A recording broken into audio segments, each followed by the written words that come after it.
Okay, calm down. You got nervous, man.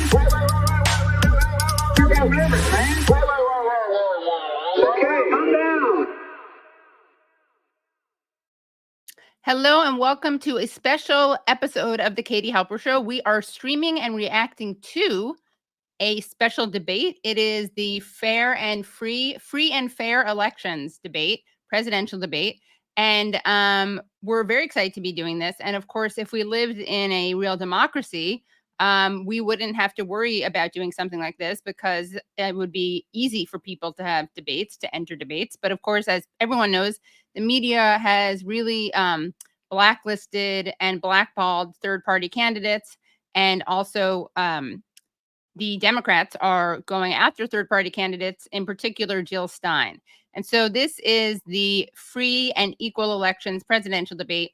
And we're going to be watching three candidates, Jill Stein of the Green Party, Chase Oliver of the Libertarian Party, and then Randall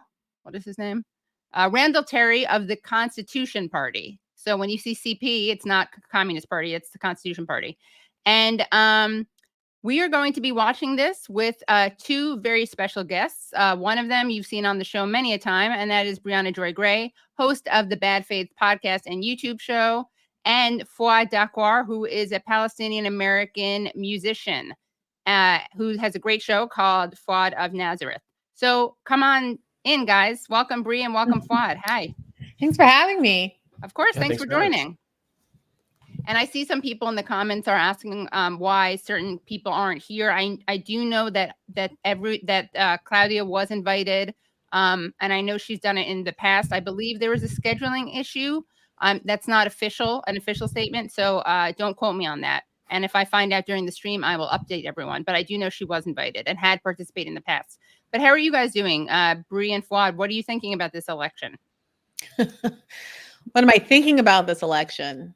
I don't know that there's a lot of space to think about anything, to think about much outside of the genocide that the Biden-Harris administration is prosecuting that could not continue without the support of the United States of America, and the almost daily affirmations from Kamala Harris that she will not in any way, shape, or form break from Biden's disastrous policy, even if it means that she loses the election to the guy who the Democrats have been telling us for 4 years is an existential threat to our democracy. So it's a really interesting time. It's a weird place to be in wherein it seems like the Democratic Party expects the average voter to be more invested in and fight harder for the Democratic Party to beat Trump than they are willing to fight for themselves.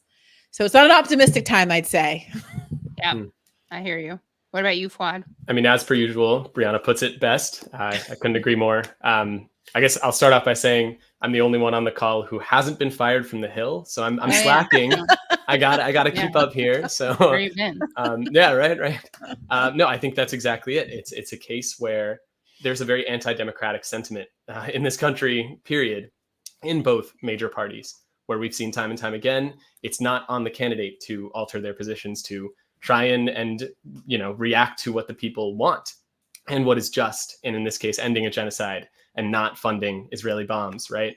That is what's popular and that is what's just. And yet neither candidate is committing to that. And so when people consider maybe protesting, putting their vote elsewhere in a third party, they get blamed and they get shamed. And that is not very democratic in my book. That's what I'll say. So I'm excited to be here tonight. Yeah. Definitely wins elections, though, right? Yeah.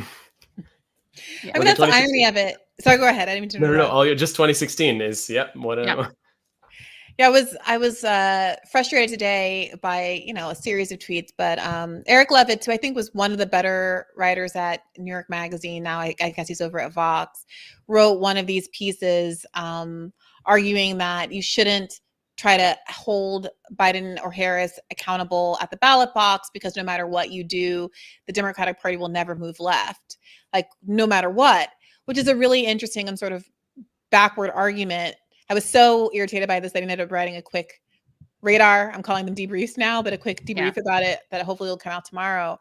But it's like, if you are saying that there's nothing that can be done to move the Democratic Party, their own self-interest isn't enough, a demonstrated interest in populist progressive policies, whether because you were looking at the success of the Bernie campaigns or because you're looking at polls that tell you that things like a wealth tax or a living wage or ending a genocide are very popular, and you still won't take advantage of those things.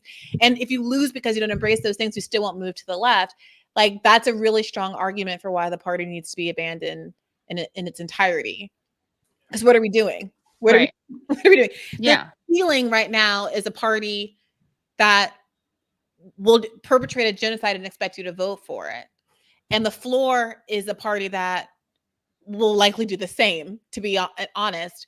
The only upside might be that everyone agrees that it's bad when Trump does it, and everyone's holding their nose and looking the other way when Kamala Harris and Joe Biden are doing it. But that is not a sustainable politic. Right. That is something I'd love to jump off on too. There's been these recent polls, as the Arab on the call, right? And by the way, if anyone disagrees with anything I say at any point, remember, I'm a musical theater writer. That's. But if you agree with me, remember, he speaks for all Arabs, and take it out on all that Arabs, too, obviously, yeah. But with that being said, there's these recent polls showing that Trump is suddenly leading among Arab Americans, which just shows how sort of hopeless Arab Americans in this country are. We really can't see any hope in Kamala. She has doubled down on saying that no policy will change from the Biden campaign, despite the fact that that's what the majority of the country wants to see, right? So we're witnessing a genocide at her hands. And at the same time, we're seeing the rhetoric from Trump that is infinitely worse. And we know his record is not anti-war, despite what he's saying. Yeah. It's fascinating. Yeah. Oh, sorry. Keep going. Just to end off, the Democratic Party is playing into Trump's hands by adopting this Cheney strategy where we're suddenly hugging the warmongering family of our time. Yep. In fact, maybe I'll add this in later because I didn't prepare it, but we did play it for this week's Useful Idiots. It's going to be on our Thursday Throwdown. But there's a clip of Donald Trump saying basically, why are they bringing in Cheney? I mean, Muslims hate her. Muslim Americans hate her. Her family killed a lot of Arabs. I don't think he distinguishes very correctly between Muslims and Arabs. But, this is just a typical Trumpism where he's allowed to, no one expects any ideological consistency from him. So he's allowed to both say that, the Cheneys were racists, but also he's allowed to say very racist things about Muslims and Arabs himself. And, this is something that I've always thought he has a major leg up on this issue because he really can say whatever he wants. And he lies a lot, but he also does tell the truth. I mean, I'm always struck by the fact that during that one debate with Biden said the only one that wants to keep fighting is Hamas. Israel doesn't want the war to go on. It's just Hamas. And Trump is like, what are you talking about? Israel wants to keep fighting and they should finish the job, which is exactly like that's Trump in a nutshell. Like he says the truth and then he says the morally reprehensible thing, which is, again, another edition of Who Said It, Trump or Chomsky, which is when it's something that either one of them could have said, but Chomsky, had he said that Israel wants to keep fighting, he would have said that's because, Israel's a genocidal state, whereas Trump is like, they should finish the job.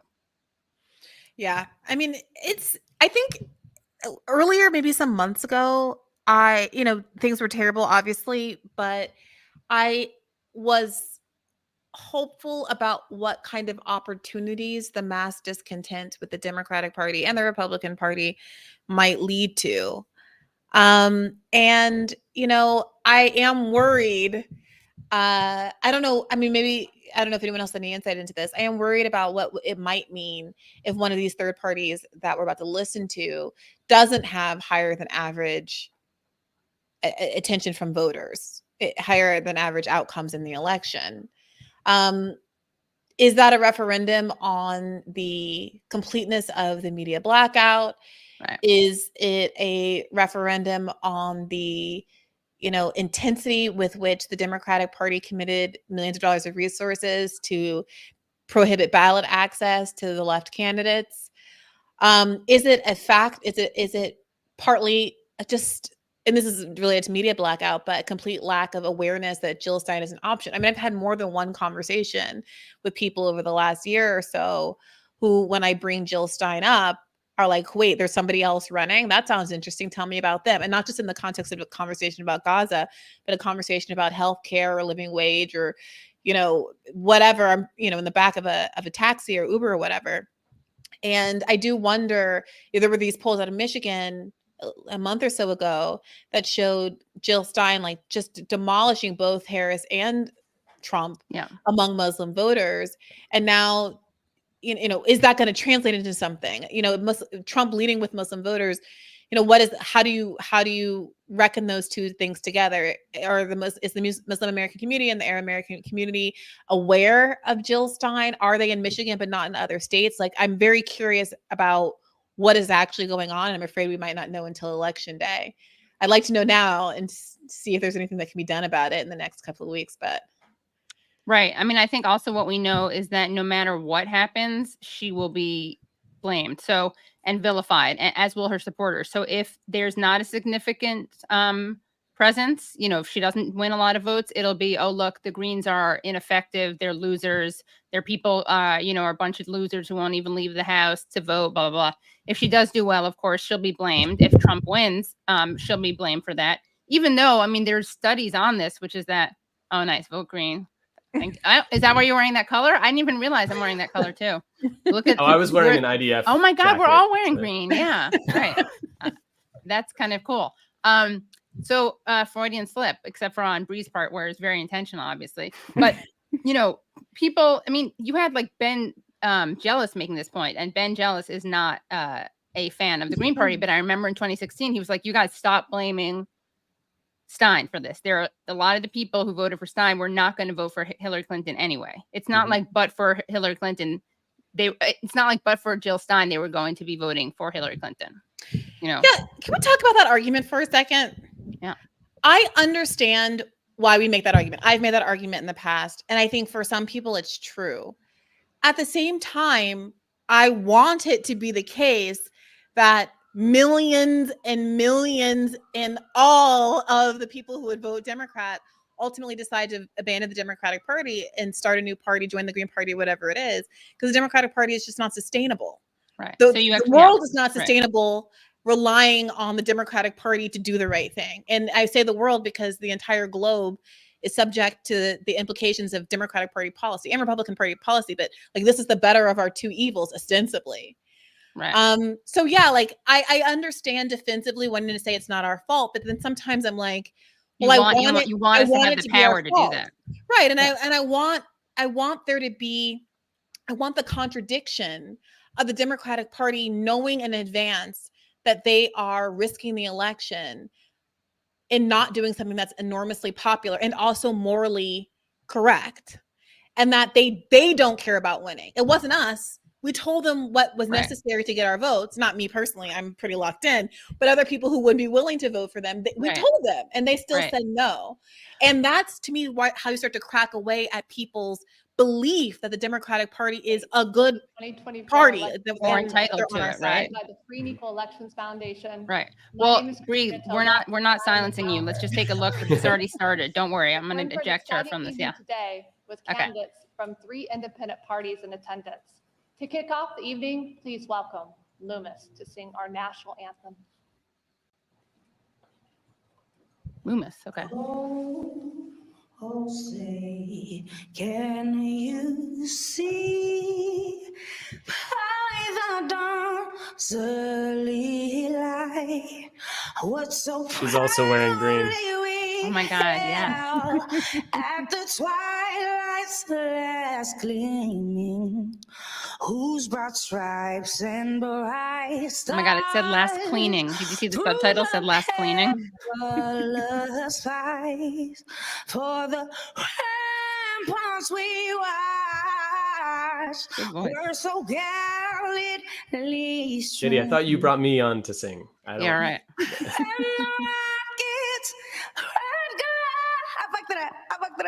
Oh, wow. Honest. Yeah, it's hard to reach that one. It's always hard. Oh. Yeah, we should have brought you in, Fouad. We should have just lip synced and you could have sung it. Gay people. Do you see how they're translated?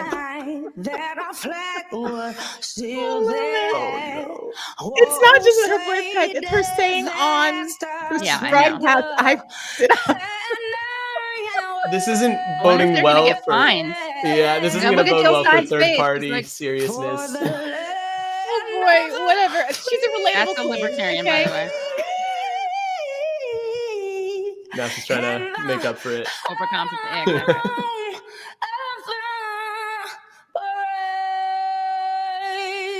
Okay, Loomis. Okay, sweetie.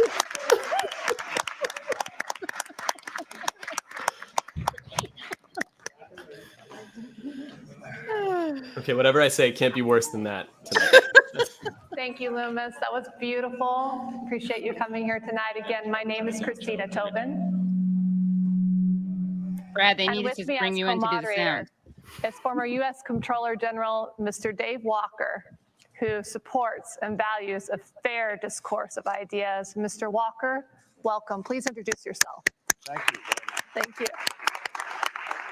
Christina, it's a pleasure to be co-moderating this debate with you.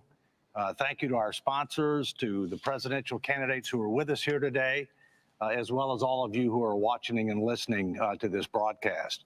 I might note some people may not know what the U.S. Comptroller General is. So in English, it's the Auditor General of the United States, the de facto Chief Accountability Officer of the United States, and the Chief Executive Officer of the Government Accountability Office. So that will be relevant to the questions that I asked, because accountability is key. You know, we're missing two of our major party presidential candidates tonight. They're spending a lot of time talking about the past and insulting each other, rather than focusing on the future and the issues that are of real concern to the American people, including how to restore federal fiscal sanity and save Social Security. Tonight, we will focus on the future, and our questions will be on the issues of major concern to the American people. We respectfully request that the candidates answer the question that is asked within the time frame allowed, and we may monitor that. Thank you. Thank you, Dave. Christina. Thank you, Dave, so much for being here tonight.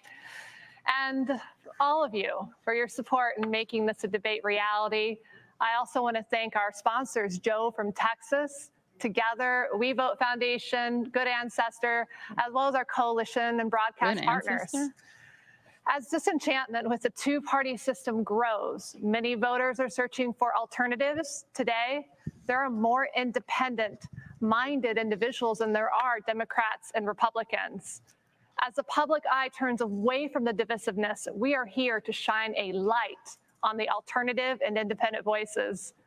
Tonight, we aspire to a renewed vision of Where is America, Cornel West? one that embraces and opens discourses, embraces open discourse, that is, and the careful scrutiny of ideas. Teleprompters based are solely hard. on their merits. Yeah, it's That's true. a We fact. believe in the radical idea that our humanity unites us, that all beings should be able to live freely. Let us not vote for candidates out of fear, but out of our respect for their convictions and with our full heart and our conscience. Serving the people and our country's highest office is both a humbling aspiration and a seemingly insurmountable goal. It requires courage and strong conviction to fight against an entrenched partisan system. So although the candidates hold their values deeply and may have differences, we ask for their respect to each other and all beings on planet. We are honored to have them join us again. Welcome, Dr. Jill Stein from the Green Party.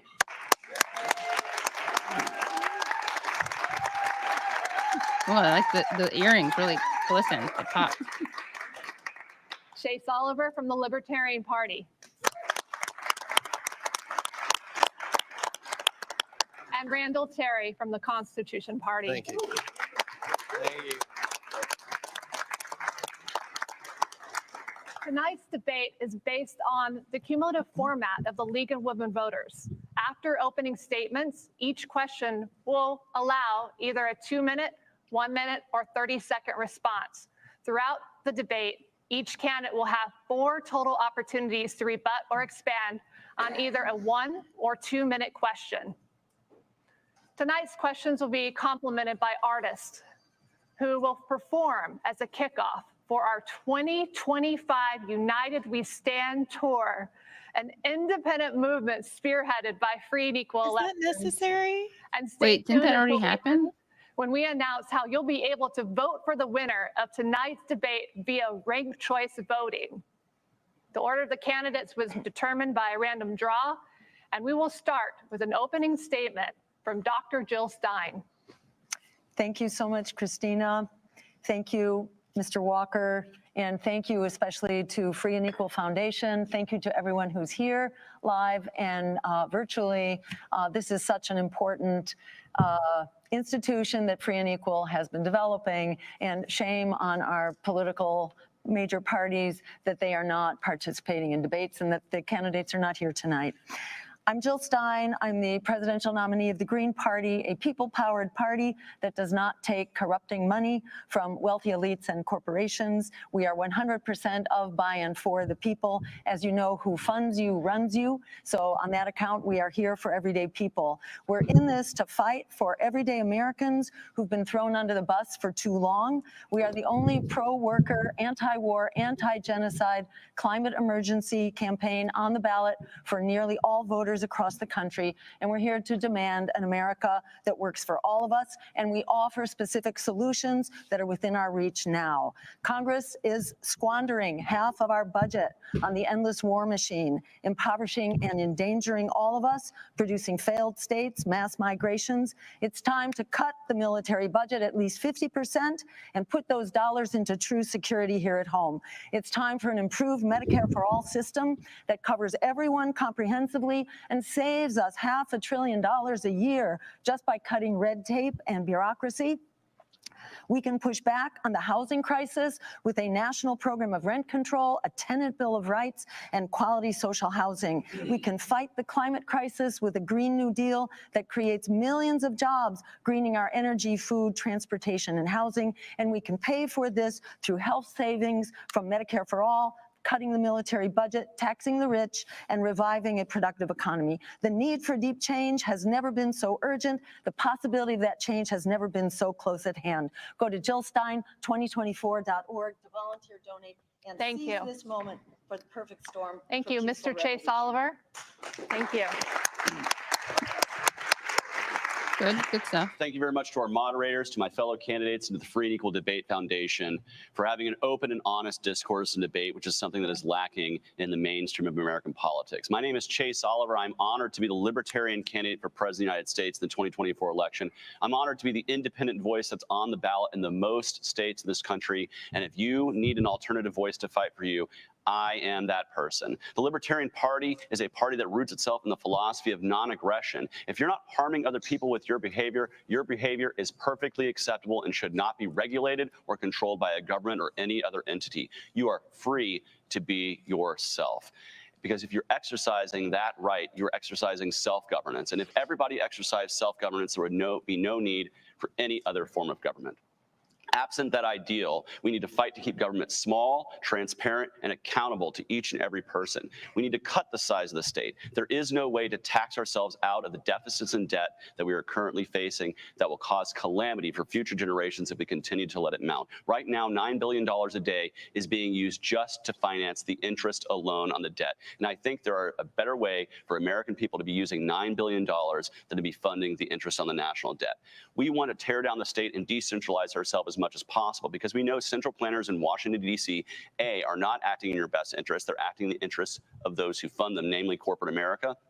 And B, we believe that resources can better be allocated at the decentralized level, at best the individual level, where we can exercise our own governance, allocate our own resources, and help those in our community without the central planning and without the bureaucracy and all the waste, fraud, and abuse that comes with that.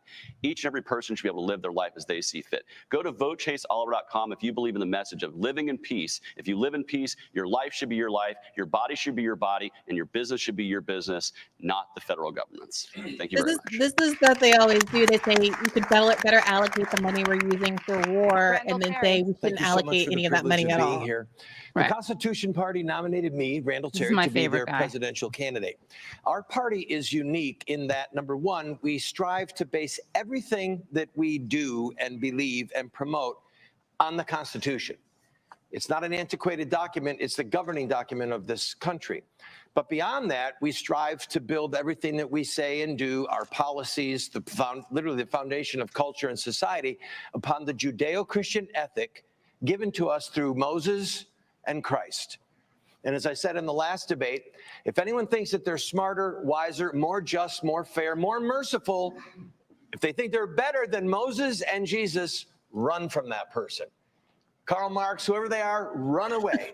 Because at the end of the day, Western civilization, as we know it, is, was, and please God, always has been built on Judeo-Christian ethics. Now, I mean, there are in ways. tonight's I mean, debate, I I'm know going what to a answer some term questions theory is, from unlike a Jesus. theocentric All due respect. position, because literally the laws of Moses, the Gospels of Christ, the Old and New Testament, they provide rules for us. Don't steal, don't commit adultery, don't bear false witness, don't murder. These are He's rules that are committed binding adultery, on all apparently, people, by the no way. matter what their faith, or if they Really? have no faith. They're the foundation of society. He's And married? for us, the non-negotiables are, you Twice. shall not murder. Abortion is murder, and we will strive hope to for you crush too. it and drive it back to the gates of hell where it came from. That's not from the Marriage is Bible, that between abortion one is man and murder. one woman, period. And we will fight against the Right, woke doesn't the Old culture Testament saying that sort you of can tell a allow boy it? can mutilate his genitals or a girl can mutilate her genitals and change genders. This too is a lie, and it's a betrayal of science. It's Is he a an betrayal of anti-circumcision humanity. guy? It's a betrayal of I God's was created going to order. ask about If that, you want to actually. learn more, some of you have been seeing our TV ads on TV. Go to terry2024.com, terry2024.com. I look forward to a vibrant debate.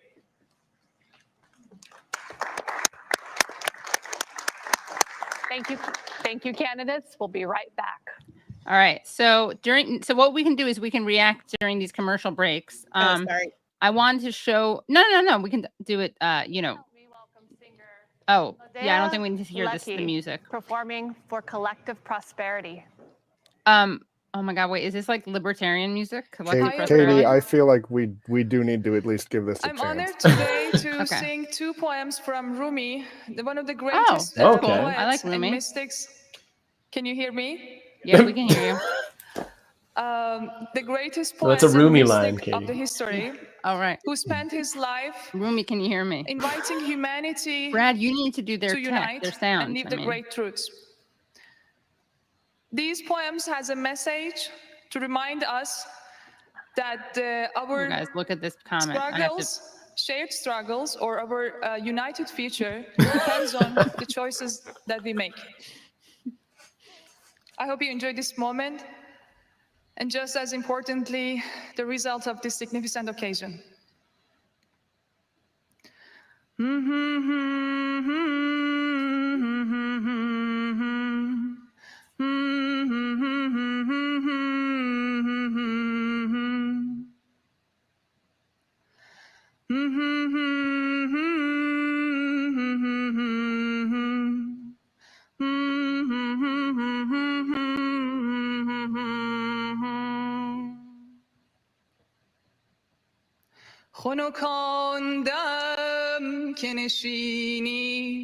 I think Randall Terry is going to be triggered by this because it's not Western civilization. بدو نقش و بدو صورت به یکی جان من و تو I just من و تو بی no disrespect to any of these artists. I just want to know what the selection process Yeah. and nomination process سر was like, زو and the choice to do this at all. Yeah. They're trying to make it fun. This feels very COVID era. Remember when in the primary they were trying to do campaign events on Zoom, Right. Virtual. Yeah. and have bands perform on Zoom. Like I could have just watched a music video in the next True. window over. Yeah, it's giving DNC energy. Yeah. Oh,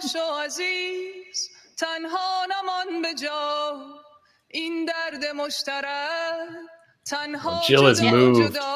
Like, did you have to get a certain number of votes, like as a singer, to make this debate? I went over to Loomis's social media, her Instagram. Yeah. It took me a second because I didn't realize she was Loomis with a dollar sign, and Loomis with an S is like an insurance company or something. Wow.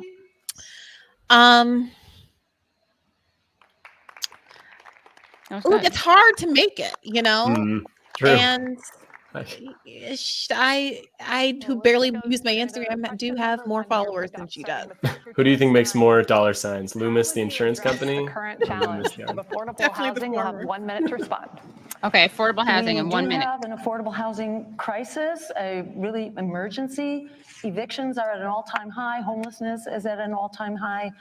This is very much related to the skyrocketing housing costs. We need an emergency program of rent control to basically stabilize housing costs across the country, a federal rent control program. We need to end the buy-up of our housing stock, rental and permanent housing by the private equity industry, which is hanging onto that housing, hoarding it, and sitting on it in order to drive the price up. We need a vacancy tax, which will help drive those apartments back onto the market. And we need to build quality public housing, so-called social housing. We call for the building of 15 million units of that.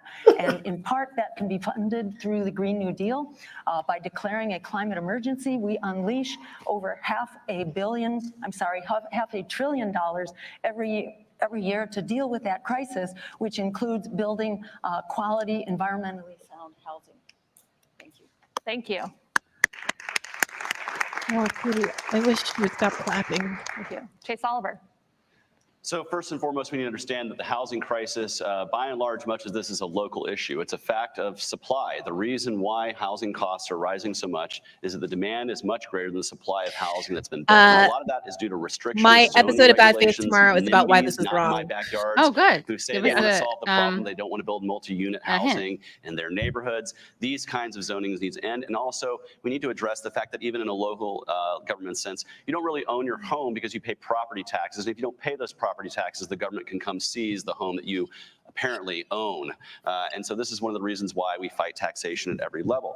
But what got us involved in the housing crisis of 2008? It was government intervention in the marketplace. It was the Bush administration who wanted to inject a bunch of money. They're into so the, good on real like estate drugs, industry sometimes on and sex create work, and then conditions they come where out people on are this. getting And you're loans like, that I'm didn't okay, need to stop. be I'm getting having loans. And rising what that did is it flashbacks. created I'm gonna instability in the take this. I system. need a beer. And of course, we Oh, yeah, saw we the should have bank played a failures. drinking We saw game. Bear Stearns, Brilliant. Lehman Brothers. Let me see if we have any alcohol. Bree, we need a Appreciate it. martini.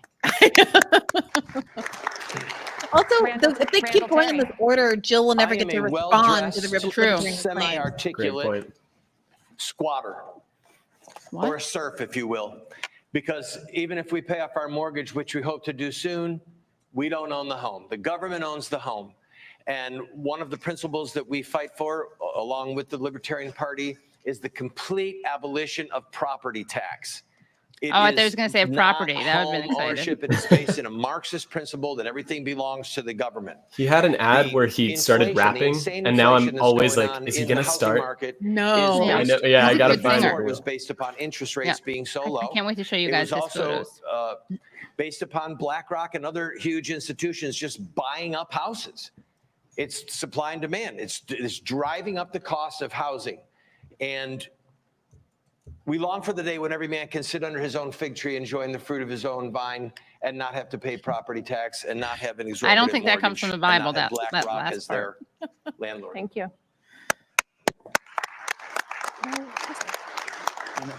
The next question is for Chase Oliver. It's a Okay. quick question, 30 seconds. No. Okay, somebody needs to tell us that. Anybody want a rebuttal? No hands were up. Nope. Rebottle? Rebuttal. Christina. Oh, rebuttal. We're gonna toss to a break now. So thank you, candidates. We'll be right back after this. All right. Oh, So, Brad, boy. can we What a show mess. the photo of Randall? I really want people to see That's Randall. important. Why is this such a shit show? Like, You know what I someone want? suggested- Wait, go ahead. Sorry. Just what I want from the singing part is I want them to be like on The Voice. I want the candidates to have to like press the buzzer and Oh, turn yeah. their podium. But sorry, go ahead, Brianna. That's Yeah, no no. for me, dog. All right. So this is, by the way, Randall Terry, a man of many faces. This is all the same person. I gotta say, I really feel like he found his look. The glow up. He had a glow up, right? Isn't that what the kids are calling it? Yeah. So the bottom right is his most recent incarnation. I like the top left though. I like the fur. Yeah. That was during an arrest. He was That's arrested His for. Macklemore era. Yeah, it is. It gives off Macklemore vibes. On the top right, it looks like Owen right, Wilson. Doesn't it look like Owen Wilson? You need like a raccoon tail coming off the back of that, Yeah. like a Right. Davy Crockett kind of thing. Yeah. But do you guys see the Owen Wilson resemblance in No, the top right? Katie. I think his eyes look like Owen Wilson's there. No, are you insane? And then it looks like you know those brushes that you brush your hair with that are like really coarse. It looks like that's what his hair is made of. It's in that giving one. hat, but I don't know about the Owen You Wilson. don't see the Owen Wilson? I see it. I see it as like an Owen Wilson character. Briahna sees it too. And then this is him with his abortionist murder sign. Right. Cool. Wait, Brad, can we show? Oh, I didn't tell you that. There's also video of him dressed up as Pete Buttigieg. I'll send you that, Oh, Brad, would love for to the see next that. break. Or I can even share it at some point. But he's very creative, Randall Terry, and he is the founder of Operation Rescue. Mm. Yeah. I saw some patter on the internet about, someone saying that Kim Iverson should host or Breaking Point should host. All of those sound like better ideas, even if it were virtual, than what is happening here. Like, I get wanting to have it in person, so it seems legitimate and real and substantive and equivalent to the corporate elections, the two-party elections, or debates rather. But if you're not going to execute it, then you just like exaggerate the rift between the two, like the quality and professionalism between the two, and it's a bad look. Yeah. It's not the I mean, I candidate's think fault, Kim Iverson obviously. is doing something for them, actually. What, I'm sorry? I think Kim Iverson is streaming. Like, I was approached about, not for any money, I was approached about streaming this. And I think Kim Iverson is also doing a stream of this. But yeah, it would have been better. I think it was like hosting it. Like, yeah, exactly. Yeah. I mean, not that I don't like that comptroller. He's very dynamic. Also, as is the case for all comptrollers. I couldn't quite understand the politics of the woman or the man really that much, but insofar as, except for that, it seems like he's not our politics. But it would be nice to have someone there who's going to ask the kinds of questions that a progressive would be interested in. Yeah, absolutely. I don't know. He might surprise us. Yeah, maybe. Maybe. I don't hear any sound. Maybe it's for the best. No. Are we supposed to hear sound? I can't hear a thing. This must be the Palestine section then. Yeah, right. Sound is cut out. Well, there were subtitles, so maybe that we can just read. He's asking, do you support canceling student loans? I don't know why you couldn't hear it, but let me try one more time. Give it up for Brad, everybody. Sorry. No, it's just the ethos of this debate is getting to all of us, It's gonna. I know. All right. In my platform plan on how to achieve lower costs for colleges, how to get the government out of the student loan business to actually allow for more student loans to be available. Can it be louder, Brad? No, I don't believe in a wholesale forgiveness program. Thank you. Randall Terry. No. Well, that was quick. Dr. Stein. Yes. Aren't you a Christian I who believe believes in public higher education should be free. Debt jubilee? We should not be in the business of putting students into lifelong debt in order to acquire the skills that they need to survive in today's economy, and that we should forgive student loan debt. Our government managed to forgive the crooks on Wall Street who crashed the economy to the tune of trillions of dollars. We can forgive the victims of this Wall Street economy, namely an entire generation of students who deserve to have education as a human right. Thank you. State education, big issue right now for the students. Well, there's no question. I mean, there's no question the student loan program needs to be reformed. There's no question about it. But we do have something called the Constitution of the United States. And the last time that I read it, only the Congress has the power of objection, testifying. He did not surprise us. Forgiveness of student loans. What a lot of people don't understand, is the largest asset. Wait, so are they candidates now? Yes, sir. Are you running? Financial statements is student loans. Oh my God. 1.7 to 1.8. We're going to end up hearing more music and these two than we are the candidates. 100%. And fiscal issues, because Jill, do a rebuttal. Issues that unfortunately the major party candidates are not spending enough time on. So what do you think? I'm with you. That is why we're here tonight. We're talking about the issues that the people want to hear. We hear you on social media in the world, and the mainstream media is not covering that. So they haven't tweeted us we're going to out. be heading here to break. The mainstream media has definitely been covering we shouldn't do student loan debt cancellation. Yeah, and we'll be back right after this. Also, Katie, the reason they haven't tweeted us out is you brought a Palestinian on. What were you thinking? Yeah, that but wasn't in the stipulation. A Christian. Did you see that sketch from SNL. He's stealing my Lebanese, bits. right? Yeah, I know, yeah. But that's my whole thing. You're a self-made man, very successful, and your organization is releasing a contract called the What's Contract that? from the American Is this, are People. we in ad territory? Sponsor? Oh. No, I I want want this. I would like What to is ask that? answer some Yeah. questions Yes, about please. my excellent hats. Do I have a third hat? Yes. Yes, I do. Yeah, there it is. Yes, Oh my God, I love when Bree do. does costumes. Bree, what are you going to be for Halloween? Do you know yet? I'm not doing Halloween this year. It's causing me a lot of emotional distress. Why aren't you doing it? You have such good costumes. It's my favorite holiday. I just don't feel like I have the bandwidth with the election and some travel that is being asked of me around that weekend. I just don't have the bandwidth. Mm. Are you gonna go somewhere? I and was do something? thinking of being I want to do like a joint costume with my friend. I was thinking I could be Liz Cheney and he could be Dick Cheney, but I don't know how I could make fun. that funny, except like I'd wear the wig and then I would, Bloodstained. yeah, I'd have to have blood stains, but I feel like anything I'd want to like critique her for could come off as insensitive. Hmm. But I mean, you could be Dick Cheney, but you don't dress up so literally, if you get my drift. oh yeah, true. I'm into that. That would work. Yeah, Just Would like get hold me a in flag trouble. and get Right. a certain Yeah, kind of costume. yeah. I don't know about the blood. That might be a little too much. Well, yeah, my friend, I wanted my friend to go as Dick Cheney, and I thought he could carry a gun and like a quail and have some kind of pig heart or something. I don't know if you Okay. can indicate that, but I don't know what she would wear except for like a Kamala Harris thing. And my friend, actually, I have a friend who's very good at Halloween. She and her boyfriend last year were Bob Menendez and his wife. Yeah. And so he carried around like gold bars. gold, and yes. then, yeah, it was really good. And then she wore a wig and was really, really dark because she wore a dress that she would have worn, but she had like blood marks because she was in a hit and run. She actually, I think, killed someone. So it was a pretty good, and they were like in character the whole night. It was hilarious. She was like talking about how they met at a Denny's and she didn't know who he was. And it was very funny. Huh. Yeah. So are you gonna actually dress up, or do you have Yeah, but I don't know what I'll be. Anyone have any ideas? What are you, Fouad, are you going to dress up? Well, okay, my cop-out costume. Did you all see Challengers by any chance? Of course. Yeah. Well, I got the Told You So shirt. Okay. And All the right. problem you're a is I minimalist. can't go alone. I need to find. So if you two want to be, Katie, Zendaya. Yeah. Yeah. I need a racket. There we go. The federal government has over here we go. $35 trillion in Who debt. the hell cares about debt? However, that's just the tip of the iceberg. In Libertarians. reality, the government has over $125 trillion in total liabilities and unfunded social insurance obligations.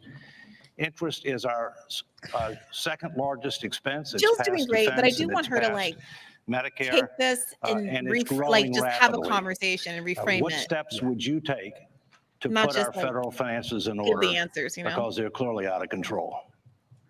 I'm going to give the most stark answer that I can. Number one, I don't know. And the reason I'm going to be honest is because no one in the history of the human race has had a debt ratio like we have, debt to income ratio. It's never been done. That's number one. Number two, we're functioning under fiat currency. The only reason that the dollar is still the currency of refuge for most of the world is because of oil. It's petrodollars. We're internationally obligated, everyone is to trade in dollars. If that currency obligation went away and another currency replaced it, the dollar would no longer be the place that people would flee for refuge, and we could see the collapse of the dollar. At that point, all bets are off. It's literally the only reason the dollar functions is because I trust when I give you a dollar that you're going to take it. And if the dollar goes the way of the Confederate dollar and it has no value or little value, or if it goes the way of the German money and the people are coming up in wheelbarrows to buy their bread, we don't know what's going to happen. I wish In Jonathan the Cadman scriptures, were here. remember I what I feel like said we have earlier some on, really good commentary there was on a thing them. called the Year of Jubilee, Jonathan Cadman. where every 50 years, Oh, yeah. all Jubilee. debt was forgiven. I mean, my only commentary is this is reminding me of Biden. At some point, the world is going to face an economic crisis because we're not the only ones that are in massive debt. The whole world is. And You it just is in mentioned a part debt tied to the jubilee, fact just that not we are for all students. functioning with perhaps Switzerland as an Jonathan is here. man out. We're all functioning on fiat currency. We're all functioning on pretend money. It's monopoly money. We just trust that it will work. That If was the funny, day the comes when German. there's an economic collapse worldwide, it German, may just be that I don't know. we're not Okay, so paying our Jesus debt and no one Christ, else is paying their debt, and we're going to start at square one and either go back to a silver and gold backed currency or literally go back to silver and gold. So I don't think that there's a way out. I literally don't believe that there is a way out. And I've thought about this a lot over the years. Yeah, the Bible did have a lot to say. I don't think there's a way out. I didn't see. I didn't mean to highlight Stein. that, but okay, good to There know are about. many things we I can meant do to find begin reining in the enormous federal debt. For one thing, we need to cut the military budget, Yes. which is spending at least $1 trillion and far more every year of our hard-earned money. This is over half of the congressional budget. Depending on how you calculate it, it's at least 60%. If you add in the Veterans Administration, taking care of our wounded veterans, which we need to do, the nuclear power, and so on, the FBI, ICE, et cetera, it comes to more like 60 or 65%. Which doesn't leave much for the American people. So we need to start cutting the military budget, cut it by at least half. We'll still be far ahead of all of our competitors in terms of their military budgets. And that can help put a lot of dollars into a more fiscally sound budget. We need to enact healthcare through a Medicare for All program, which actually saves us $500 billion per year at the same time that it expands healthcare to cover everyone and cover everyone Olive Brine stain? comprehensively. Some $4 trillion a year is being Clear. spent now on Way to find healthcare. 1 out of every 3 healthcare dollars is being spent on paper pushing, red tape, and bureaucracy. That's not serving the cause of healthcare. This is enormously wasted. So that needs to be reined in. We also need to start taxing the rich and corporations. We need a wealth tax. We need a more steeply progressive tax. You can go back to after the Second World War when we were taxing at the highest marginal rate of up to 90% with tax credits for expenditures on the economy and investing in the economy. And finally, we can create a productive economy again. We financialized the economy.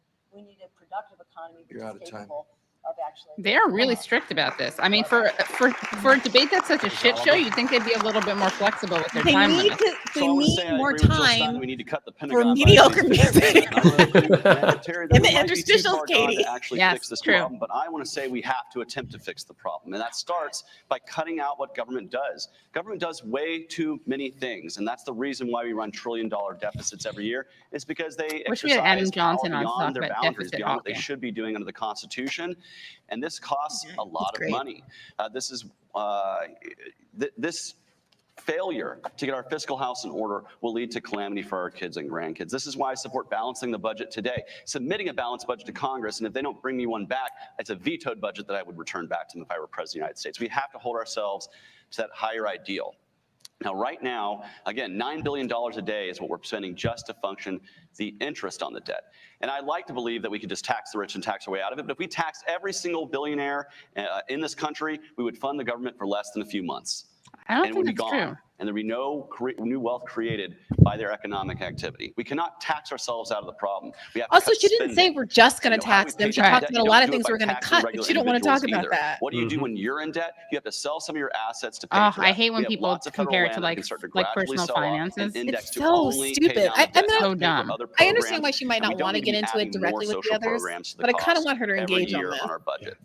That will lead us further and further into the debt spiral. We have to get our fiscal house in order. We have to be brave enough to say this. And yes, there will be pain from that. There will be. But there would have been less pain if we had balanced the budget 10 years ago. There will be more pain if we wait to balance the budget 10 As years if from the American now. people aren't And going I'm through ready to enough say, pain. I know, my yeah, we generation, need the more, millennial generation has definitely. already been shafted Pain enough. pigs for We're willing to Oliver. take the pain so that it doesn't go on to Generation Z, Gen How's that Alpha, going for and everyone Argentina, afterwards. you know? It's time for us to be realistic to the adults in the room and say government does too much, spends too much, and we have to cut the spending. And it's exactly what we've seen in a nation like Argentina that had a huge debt ratio, and we're seeing an actual turnaround in Malaysia, Argentina.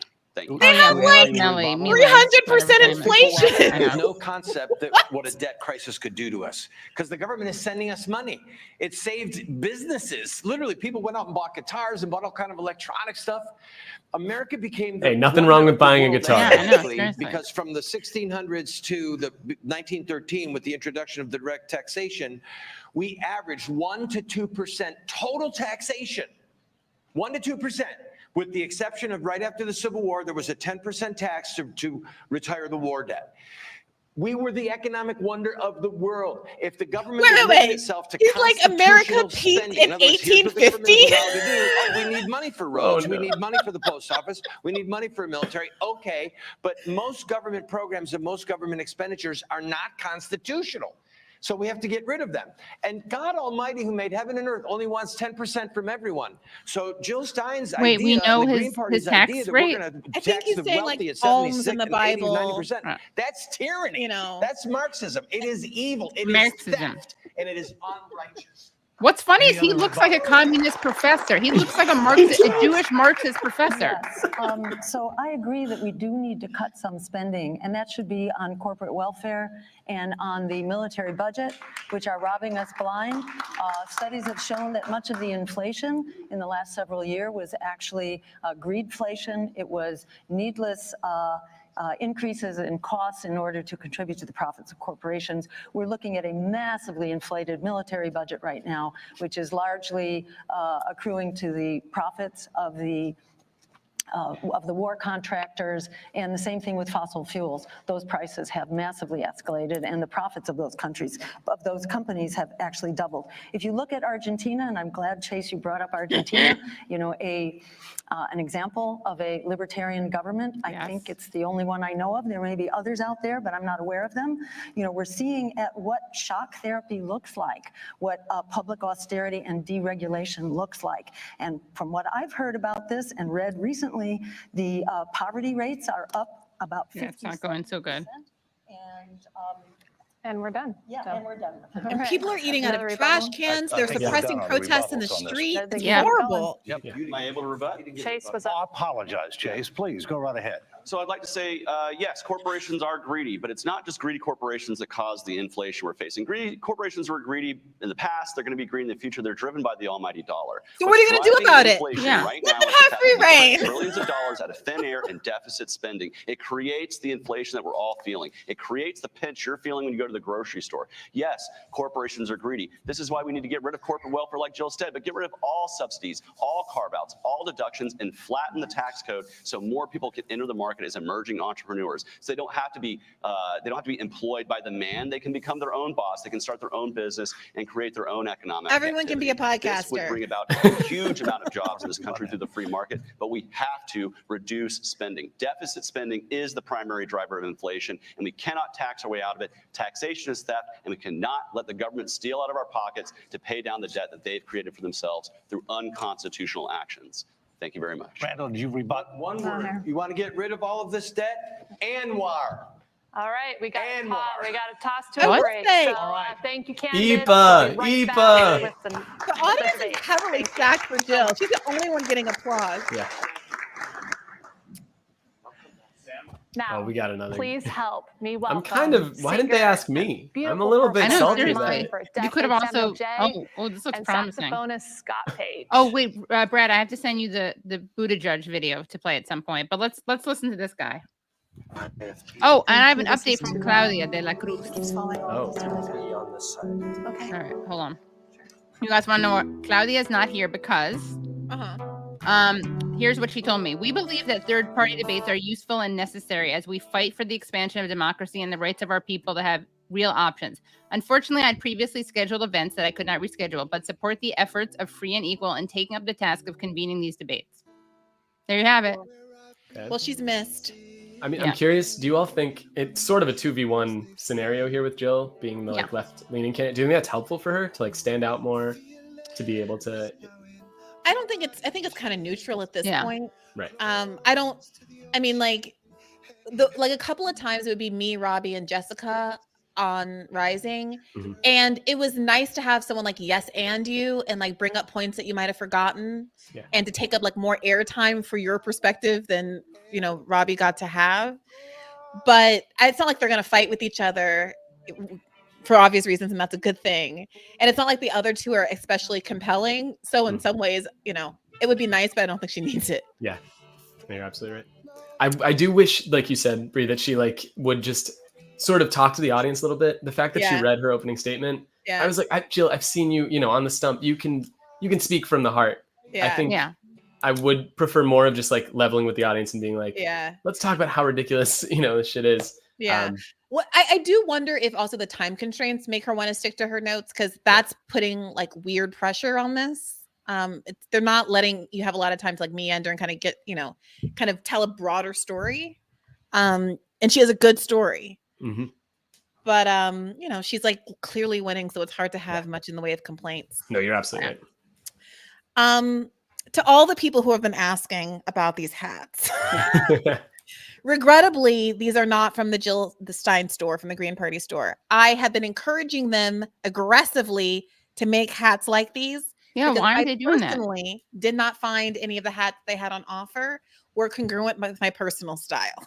Wow, what were they like? I mean, I'm trying to figure out like what would they even look like that you wouldn't like? I mean, were they not baseball hats? Were they like they only have black hats? ones? And I personally, this is a subjective feeling, do not think that the logo is great. Okay. So I gave a donation and then went to Etsy and purchased these hats on my own reconnaissance. So they're not officially like, did you just tell them to say, right, like Green Part? Like, what do they actually say? It says vote green, Steinwear 2024. I made these myself. These were a 2-for-1 deal. So I got 2. And this one was more expensive, but like, are you seeing the felt stitching? It's fantastic. Oh, that's nice. You know, Steinwear sounds like some kind of Tupperware, like for beer glasses or something. Wait, what? Steinwear, like beer steins? Yeah, that's what. Yeah. Steps would you take? Oh, this is going to be good. I can't wait to hear Strengthen what border security, the Jesus guy thinks. Improve vetting of high-risk individuals, and while at the same point in time, promoting legal immigration, because our birth rate is only 1.62, which means we would have a declining population without such neutral immigration. questions from this guy. Well, we should build a wall across the northern border to keep the Canadians out there trying to come in. Thank you. So the simple fact is that we have the ability to build a wall. We really do. We have the ability to control the southern border. We don't have the will. And the question is, why would the people who are in power not want to control our southern border? Because up until recent decades, this really was not a crisis. We are all immigrants. Unless you're a Native American, we're all immigrants. So he's like surprisingly throws in these weird. We came here I would legally. also like to We point came out through Ellis Island. that descendants of transatlantic So slave why do trade they are not want an open immigrants. border? But continue. He's like almost there with the liberal talk. There's a lot of theories. trying. I know a couple of them for sure. They want cheap labor. They want Democrats. You have to understand that at the end of the day, this is political. The Democrat Party knows that at some point in time, a general amnesty is inevitable if they're in power. And when that general amnesty happens, polling data shows that 80% of illegal immigrants will register as Democrats, which means Texas will be lost, Arizona will be permanently lost, This is like Florida will be lost, replacement theory, and other right? states where there's It's a also not huge true. Hispanic To his credit, population Robbie here always used to say illegally that this talking will point is suddenly not flip true. from being That Republican the states to being presumption Democrat that states. And at Latino that immigrants in point, a particular are path gonna to go the blue White House has for not been any panning out. even moderately conservative human being, whether Libertarian or Constitution Party or Republican, it's over. It's done. So build a wall. It's not hard to do. We have the resources, we have the money. Build a wall and then determine how many people we let in for what reasons. Because we do want people to come in on a day-by-day basis because of the jobs, because of the things that they're doing. But what we're going to have to do is we're going to have a mass deportation. Because we And need once their it labor, starts, once but you we don't start want them to literally have putting basic people rights. on planes or on buses, other people are going to say, hey, you don't need to put me on that bus. I'll go on my own. Leave me alone. Thank you, Dr. Stein. That's what Jesus would do, right? He's very influenced I by want to Jesus. start off by saying Big, that the most very important harsh on thing we immigration. can Do not come. to address do the not come, crisis of immigration is to stop causing it in the first place through U.S. policies like endless wars and regime change operations, like economic and military domination and neocolonialism, through the sanctions programs like in Cuba and Venezuela, through fossil fuel emissions, which continue to drive the climate crisis, forcing millions of farmers who are out of work because there's no water and they can't farm, forcing farmers to come to this country. And the drug wars, the war on drugs, of course, which creates incredible violence and empowers the cartels.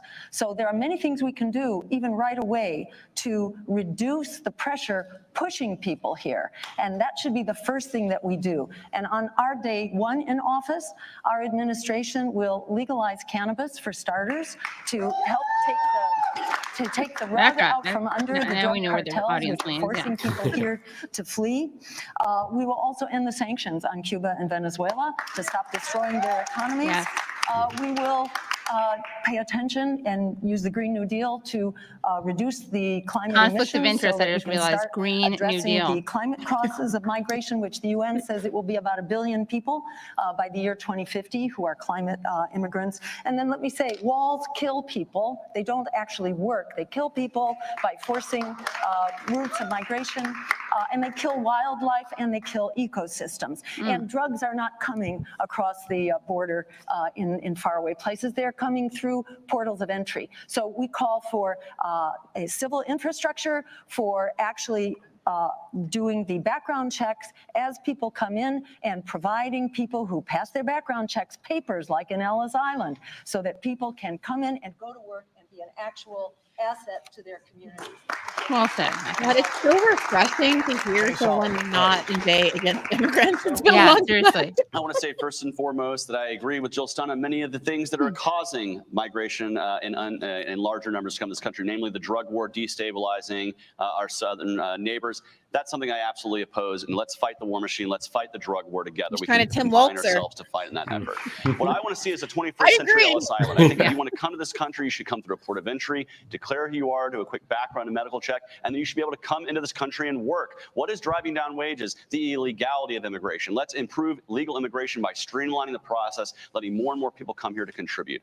I want to talk about what immigrants do contribute to this country. To those who think that there's some sort of drag on our economy, they could not be any more incorrect. Wow. Immigrants contribute to this country. They grow the economic pie. They create jobs. And right now, the economic activity of immigrant-owned businesses in this country is equal to the GDP of the entire nation of Japan, the third largest GDP in the United States. I want to keep that economic activity and that prosperity here in the United States by supporting immigration and supporting immigrants who want to come here and work really hard. Okay, if we had a 21st century Ellis Island, we could focus on those high-risk individuals by putting law enforcement's eye on the ball where it really exists. Because 99.9% of people just want to come here and work. And if you create a simplified system for them to do that, they will enter that system. And then you can focus on those who are committing human trafficking or other violations of liberty and actually crack down on those. Walls do not work either, because if you create a 20-foot wall, you're going to have 20-foot ladders being sold south of the border. They do not work, and they steal people's land via eminent domain, which is the theft of people's land by government without their permission. And that has happened on our southern border. That has happened during the Trump border wall building, and it's wrong. If you build property because you enjoy the vistas of Mexico in front of you, you shouldn't have an ugly, disgusting, violent wall put in front of your property with without your consent and without your control. Walls are bad, immigration is good, and let's support the 21st century Ellis Island here in the United States. Whoa. Any rebuttal? Wow. Please. Walls don't kill people. All right? not familiar Drugs with kill the game. people. Walls don't kill people. That's a ludicrous statement. That's so dumb. Of So- course, walls don't like go up to people and The kill them, but scripture yes, they says, kill be careful people. how you idiot. treat the widow, It's gonna be a wall for the Halloween. orphan, and the stranger. So one thing that we would all agree with is that we have to be kind to immigrants. These are our human brothers and sisters. These are people made in the image of God. So I want to be clear that I'm not calling for cruelty. But The point is that people are here illegally. They broke the law. They know that they broke the law to get here. They know that they are running from the law. And our government knows this as well. If there was some kind of a if there was some kind of deportation that was not violent, that was not hurting people, but nevertheless said you're going back, people would self-deport, and then we can talk about a legal point of entry. I love the idea. But What a to piece of say shit, that this walls guy. kill people, is Yeah, they do ludicrous. kill people. Look at the He's rich too people. dumb Look at to the even president. Look at understand people this. with walls. Oh, look, walls work. Yeah. That is Any so dumb. Please, Jim. Like he should Yeah. be taken off the stage just for being so dumb and thinking, not I would even getting that he argue, doesn't get what's being said. that walls do not work. I would argue that if you want to say you don't want to have any cruelty in our immigration system, Yeah, seriously. supporting mass deportation is exactly Yeah. that. You'd be separating Yes. families. You would be having people go door to these door fake asking for Christians. people's papers. Any person under a certain Yeah, this shade guy's good in this on country this. would be suspect Ooh, of wow, the look government. at And that. that is cruelty. That is an invasion of liberty. And mass Mm-hmm. deportations would not work. And it would cost far too much money. It would cost trillions and trillions Yeah. of dollars. It would cost you trillions of dollars to engage in a mass deportation that takes trillions of dollars of economic output that immigrants put in this country out of this country. I don't think that's fair to the immigrants. I don't think that's fair to the American people. And it certainly is not constitutional. And I'll tell you one thing, it absolutely is cruel and unusual. Yeah, I mean, I Yeah, you remember think when Jesus would be into that? Right. Sorry. so And true. No, just also, that when he won the Libertarian yes, drugs do primary, kill it was this people, big deal but because let's be clear, drugs are being wanna brought hear. into this country not by migrants, but by red-blooded Americans. They are Ooh. not being brought through the remote areas where a wall might make some difference, but actually walls do not keep drugs out.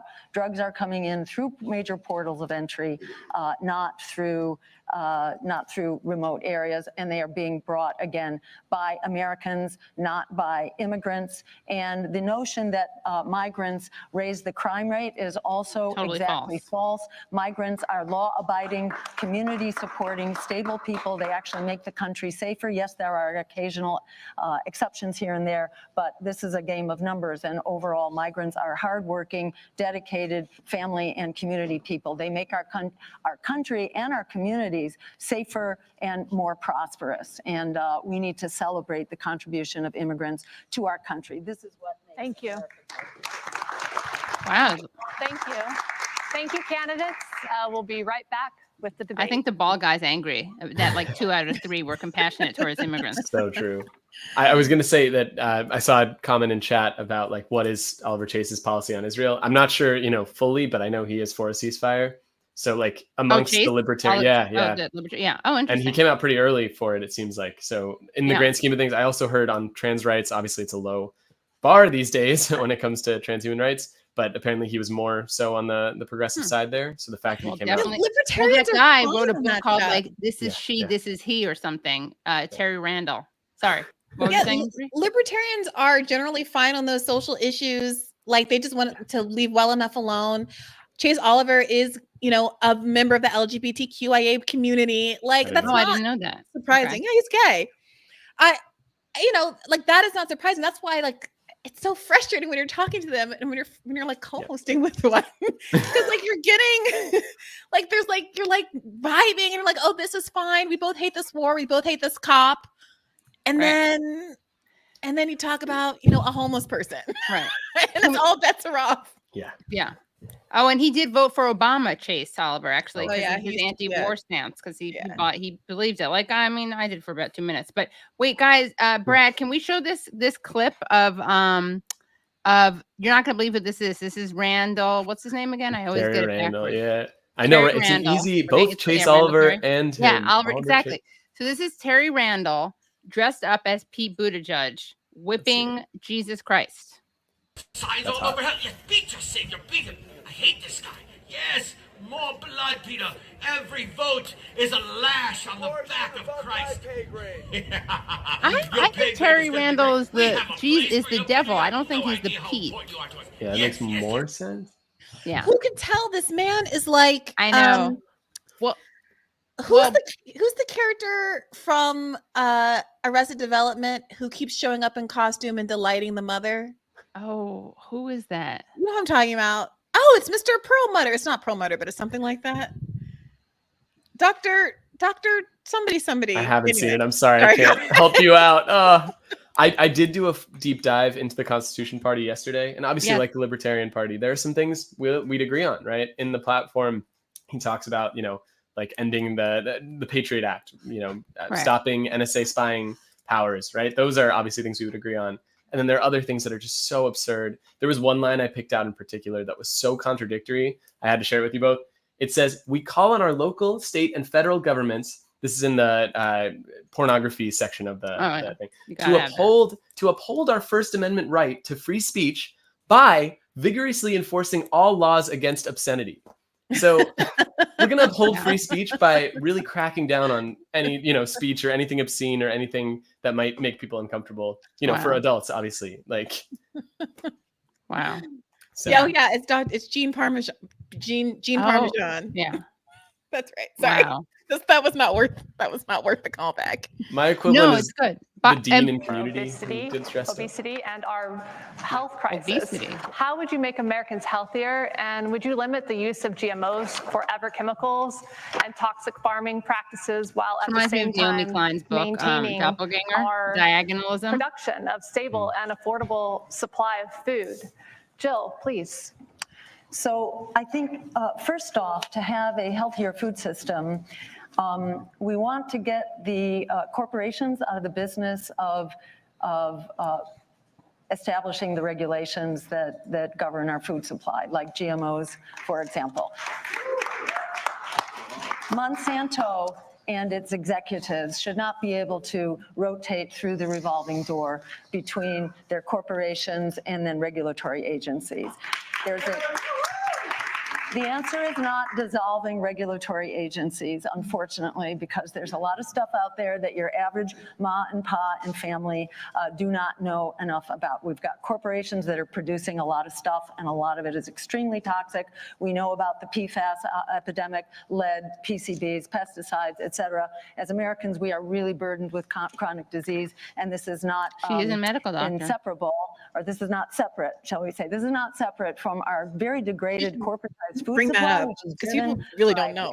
profit for big ag, and likewise by the pollutants that go into that food as a consequence of production and packaging and so on. So we need to be protected, and we need agencies that are protecting us, not the profits of the corporations. And I don't want to try to oversimplify any one particular issue. I think these issues that are potentially threats to us need science on them, and they need science in the public interest, not science for the purpose of boosting corporate profits. So these questions about a better food supply and chemical regulation and so on, I think a lot of that needs science on it, but in particular, we need to have quality food. We need to have access to food. Right now we have food deserts that affect poor, low-income communities, communities of color who do not have access to quality food. They're also carrying the larger burden of pollution. Chase. So we can fix this by doing the right thing in our Chase Oliver. So the first part of your question dealt with the matter of GMOs. And I'm a believer if you want to eat a genetically modified product, you should be able to do it if you want to, but that should be properly labeled. You should know exactly what's going into your food. And I do believe that's a matter of market transparency. You as a consumer should know exactly what it is you're purchasing. Who's going to regulate When it? it comes to a lot of these other issues, why is it that big agriculture, why is it that these giant agro firms have so much of a stranglehold on our marketplace? Why do they have so much control, and why can they do so much harm to our system? It's because they have bought and paid for the Department of Agriculture. It is a corporately controlled government department, and I don't think it's a very effective one at stopping problems in our food supply. A lot of what we've seen right now is a matter of the fact that big farmers have basically been given the leg up over the average family farmer. And it's all through the system. I mean, corn is a great example. Corn, we subsidize corn for billions and billions and billions of dollars. It allows Monsanto and other giant agro firms to grow it. We grow way too much corn, and what happens? We have a surplus of corn. And so now with that surplus of corn, what can we do with it? What can we produce of it? Well, we make corn syrup because it can easily be stored. It's a sweetener. Now you've artificially made corn syrup less expensive than sugar. And so they put corn syrup in all the food. And corn syrup sweetens everything. Look at your products on your food labels. Now, that is not very great for us. Corn syrup is not good for your body in large numbers, but yet it's used far more than traditional sugar. Why? Because it's cheaper, because it's been subsidized. Now what happens? You get obese when you eat too much corn syrup, and too many people are getting unhealthy. So now what is government's solution? We need to tax sugary sodas. We need to tax the sugary sodas so people drink less of it. Well, how about instead of taxing the sugary soda, we stop subsidizing the corn that creates the conditions for corn syrup-filled sugary sodas to begin with? We can simplify the process and quit giving so many giveaways to big agriculture in the process. That's what we need to be doing, is actually bringing back market forces and not letting our Department of Agriculture control everything through subsidy and tax. Thank you. So the problem with libertarians is that they'll like agree that the government, they think the government is bad because the government's bad and not because it's been captured. He's alive. He's thank God, and thank God for Right, St. Jude exactly. Children's Hospital. We started at Johns Hopkins, and one of the big books on the coffee table was about a guy there who got a Nobel Prize for discovering that raw broccoli cured cancer. Say what? He started at Johns Hopkins? What? Wow.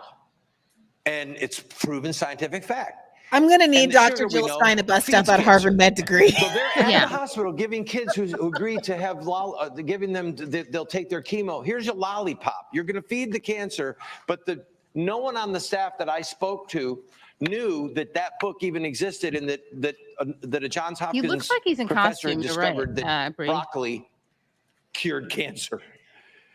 So this is right out of the Biden playbook. GMOs, this putting sentence. a label on a GMO, Yeah. about a GMO. Kind of Biden, half Biden, half Trump. Make it Yeah, big enough. Remember what Trump said about like giving No. like a There's horse things that are happening vaccines inside of of a our baby or bodies right something? now. Right. Beautiful we literally baby. don't know are happening, and the fruit of it might be 10, 20, 30 years down the road. Look at the obesity problem right now. Yes, it's caused by Monsanto. Yes, it's caused by corn syrup. And now the government is saying to us, oh, let's What's just Oh, broccoli? contract to some of the More green, more green. fat drugs. So we've poisoned the people to make them fat, and now we're going to poison them with a pharmaceutical, then these pharmaceutical companies can get rich. There is some evil wedding that has happened between the pharmaceuticals and the manufacturers of pesticides and GMOs. I don't blame big ag. Thank you. I don't blame big agriculture. Thank you. If you've got a header that's this big and you got to bring in 7,000 acres worth of wheat or 7,000 acres worth of corn, that's not the problem. The problem is, what are you putting on the corn? What are you putting in the soil? What are you putting in the beef? That's where the toxins yeah, and you got like Our food tahine chain or is something. Poison. It's not poison necessarily by the farmer. He's just doing what he's told to do. Cornell East. I'm so glad they you pinned that. That was such a good. GMOs, they are illegal because the data shows that they're poisoning our families. And then we'll go from there. And I'm out of time. Well, thank you.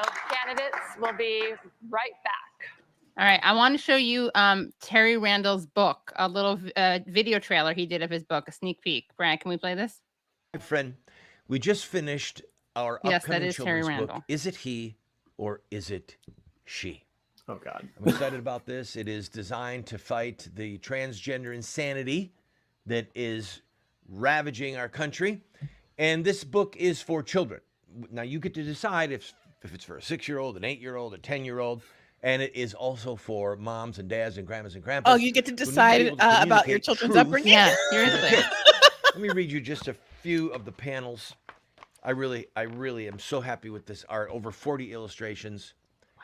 Is it he or is it she? Does it stand or sit to pee? Well, if they're German, everybody sits to pee. We need to know. He's not good on German. Remember, he couldn't remember their shave currency its face either. or true. Does it shave his face or The arms? Adam's apple gives a clue, as does the size 11 shoe. Okay. Anyway, this there's is over 40 anti-Bigfoot and illustrations. There's one cis more. ladies. There's one more. Come on. There it is. I'm exactly No size 11. dude can bear or suckle twins. This is good. Even with his berries trimmed. And then one more epic one. It's about Joe Epic Biden one. and AOC and Whoopi Goldberg. Look at that one. And should the evil tranny troll try to rob your body and soul? You've got to see this illustration. Woo.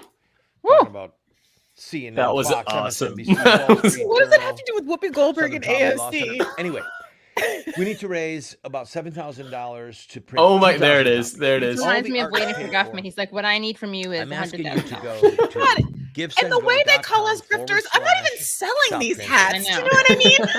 Please make a contribution. Pre-order the Can book. I also say, in my deep dive on this guy yesterday, which Yeah, tell us I more. regretted, well, he is the stereotype of a third-party candidate. You know how they always say, "Oh, actually, like, you know, they're trying to sabotage one of the major party candidates," right? He's literally come out and said he wants Trump to win. That his candidacy is to support Trump's campaign. Right. He's mainly pushing these ads that are anti-choice. If anything, though, ironically, he's kind of hurting Trump, I'm sure, because he's sort of like putting the right-wing insanity on abortion for all to see that Trump has been running away from at 100 miles per hour. So for whatever it's worth, it is he is the stereotype that RFK ended up being too, where his vice president pick was saying they didn't want to hurt Trump, and that's why they dropped out and endorsed him. Right. Yeah.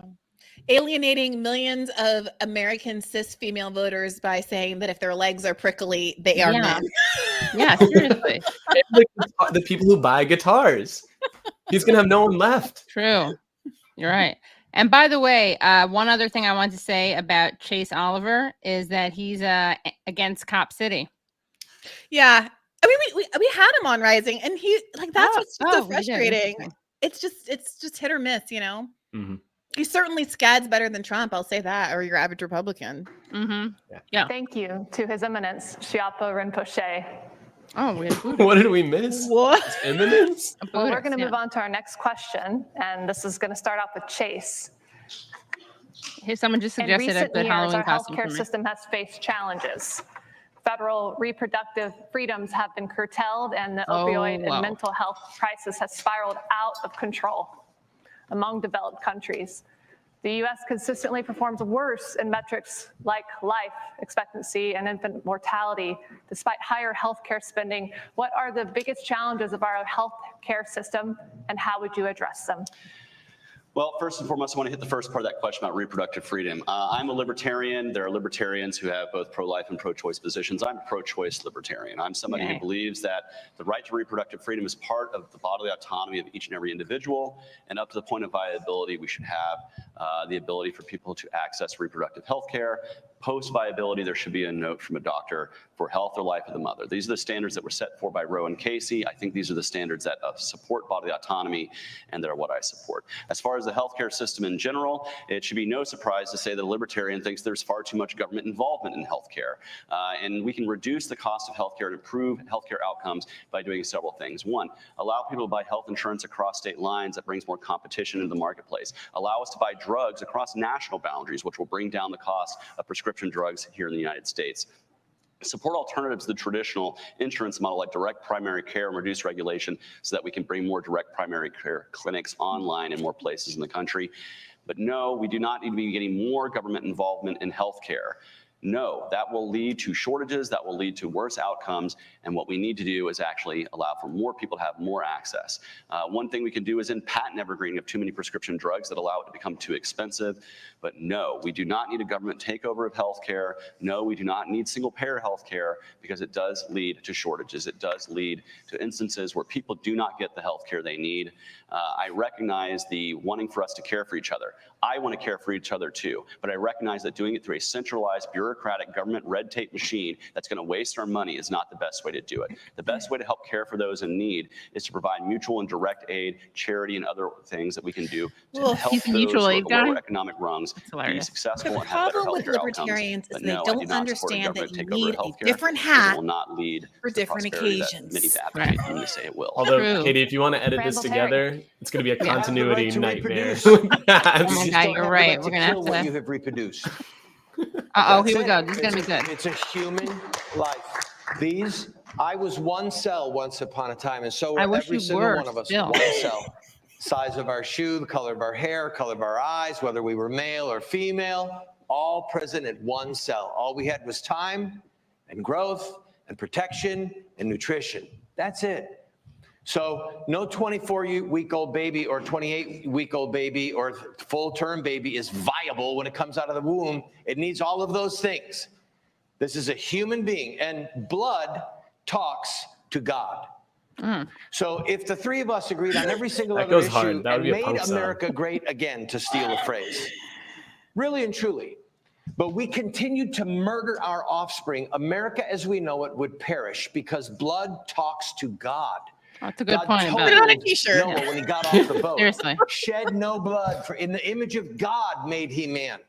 That's actually God my said, hat do not over here in the pollute corner. the land in which you live, for bloodshed pollutes the land.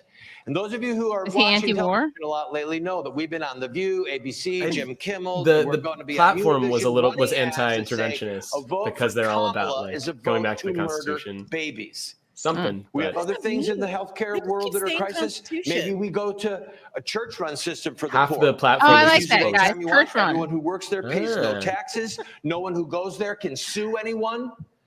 Let's just completely think why would you outside want the to box how we provide immunize healthcare the for the church poor. from There are ways to lawsuits? do it. It's been done throughout human history. Doesn't the But Constitution biggest say a little crisis that something we about are religious facing is freedom? mutilating I don't children's understand. genitals and telling them that that's science. And hence the way more contradictions importantly right now, of his platform. murdering over 1 million human beings a year. It is a curse on our country, and we must bring it to an end. Period. Period. That's kind of funny. Okay, Dr. Stein. So, Thank you, Jill. Excuse me. thank you. For those who do not approve of abortions, you're welcome not to have them.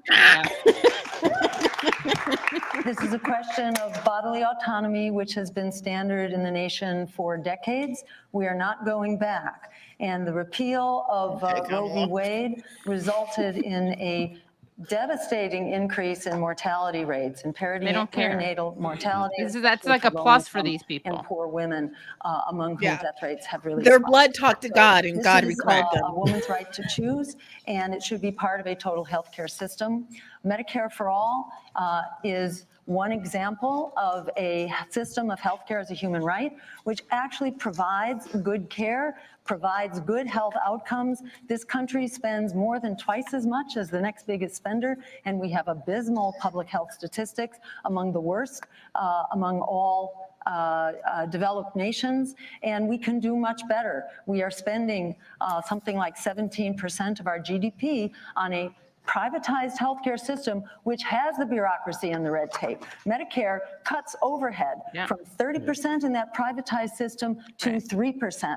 So this is efficient. This is not a government bureaucracy. To the contrary, this is a single insurer rather than hundreds of insurers who are all tracking exactly what you use in the course of your healthcare. Right now, if you develop cancer, and cancer rates are going up, especially in young people. If you develop cancer, the odds are about 40% that in the next 2 years, you are going to completely spend down your life savings.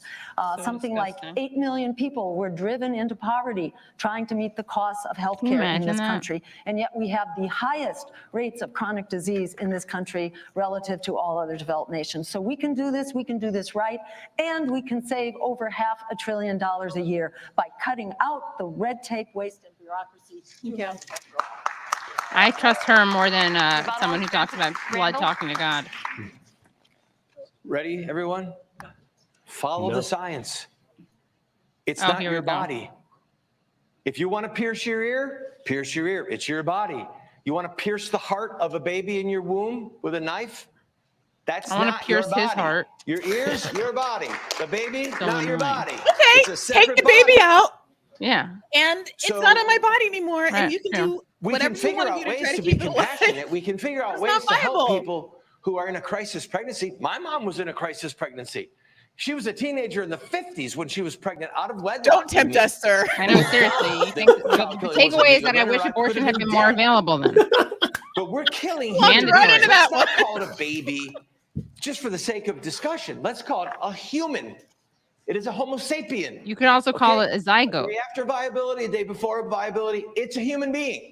And it's not your body. It's a separate individual's body that has a unique right to life given by God himself. It's not a Libertarian separate. 2020 That's the problem.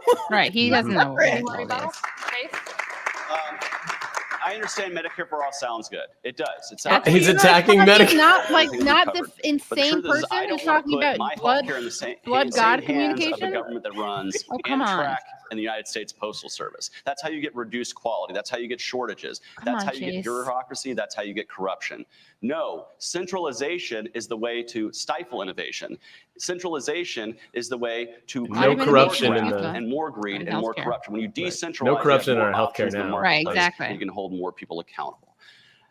With regards to abortion, I think there are Okay. things that pro-life and pro-choice people can do to reduce the instances of abortion in this country. Make Yeah, not birth control that- over the counter universally so more people That guy have doesn't access want to that. contraception. Reduce the red tape and barriers around becoming an adoptive parent so more pregnancies end up becoming surrogate pregnancies.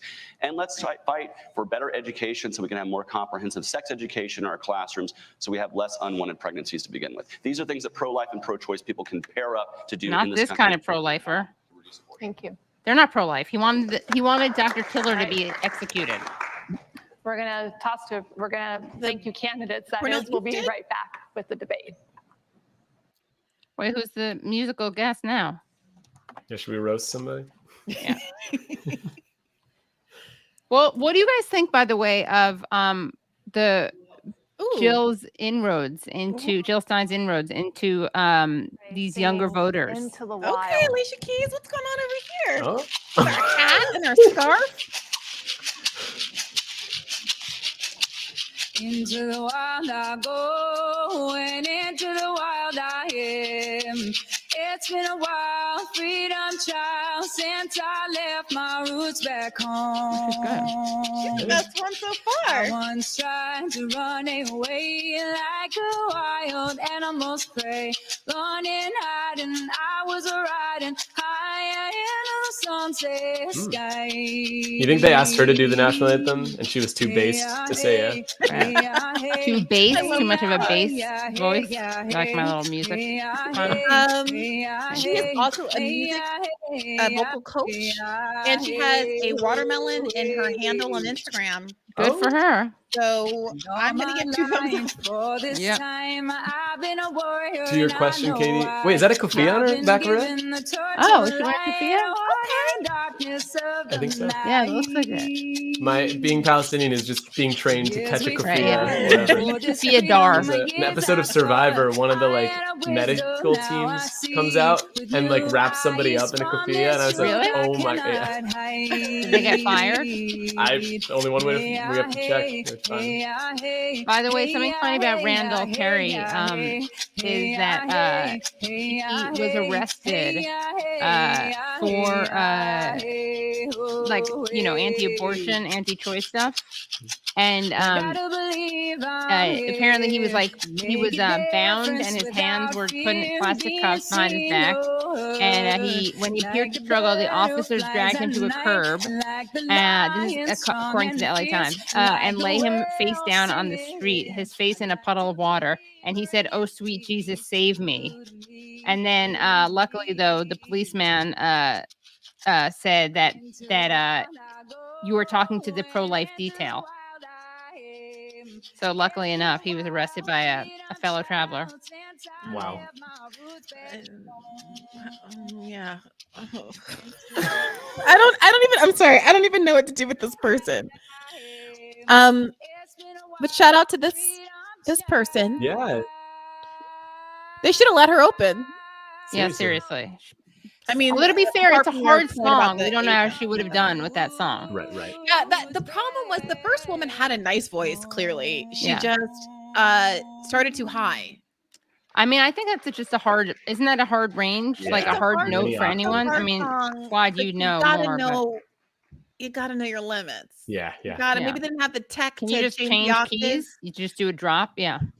I don't know. Yeah. That's rough.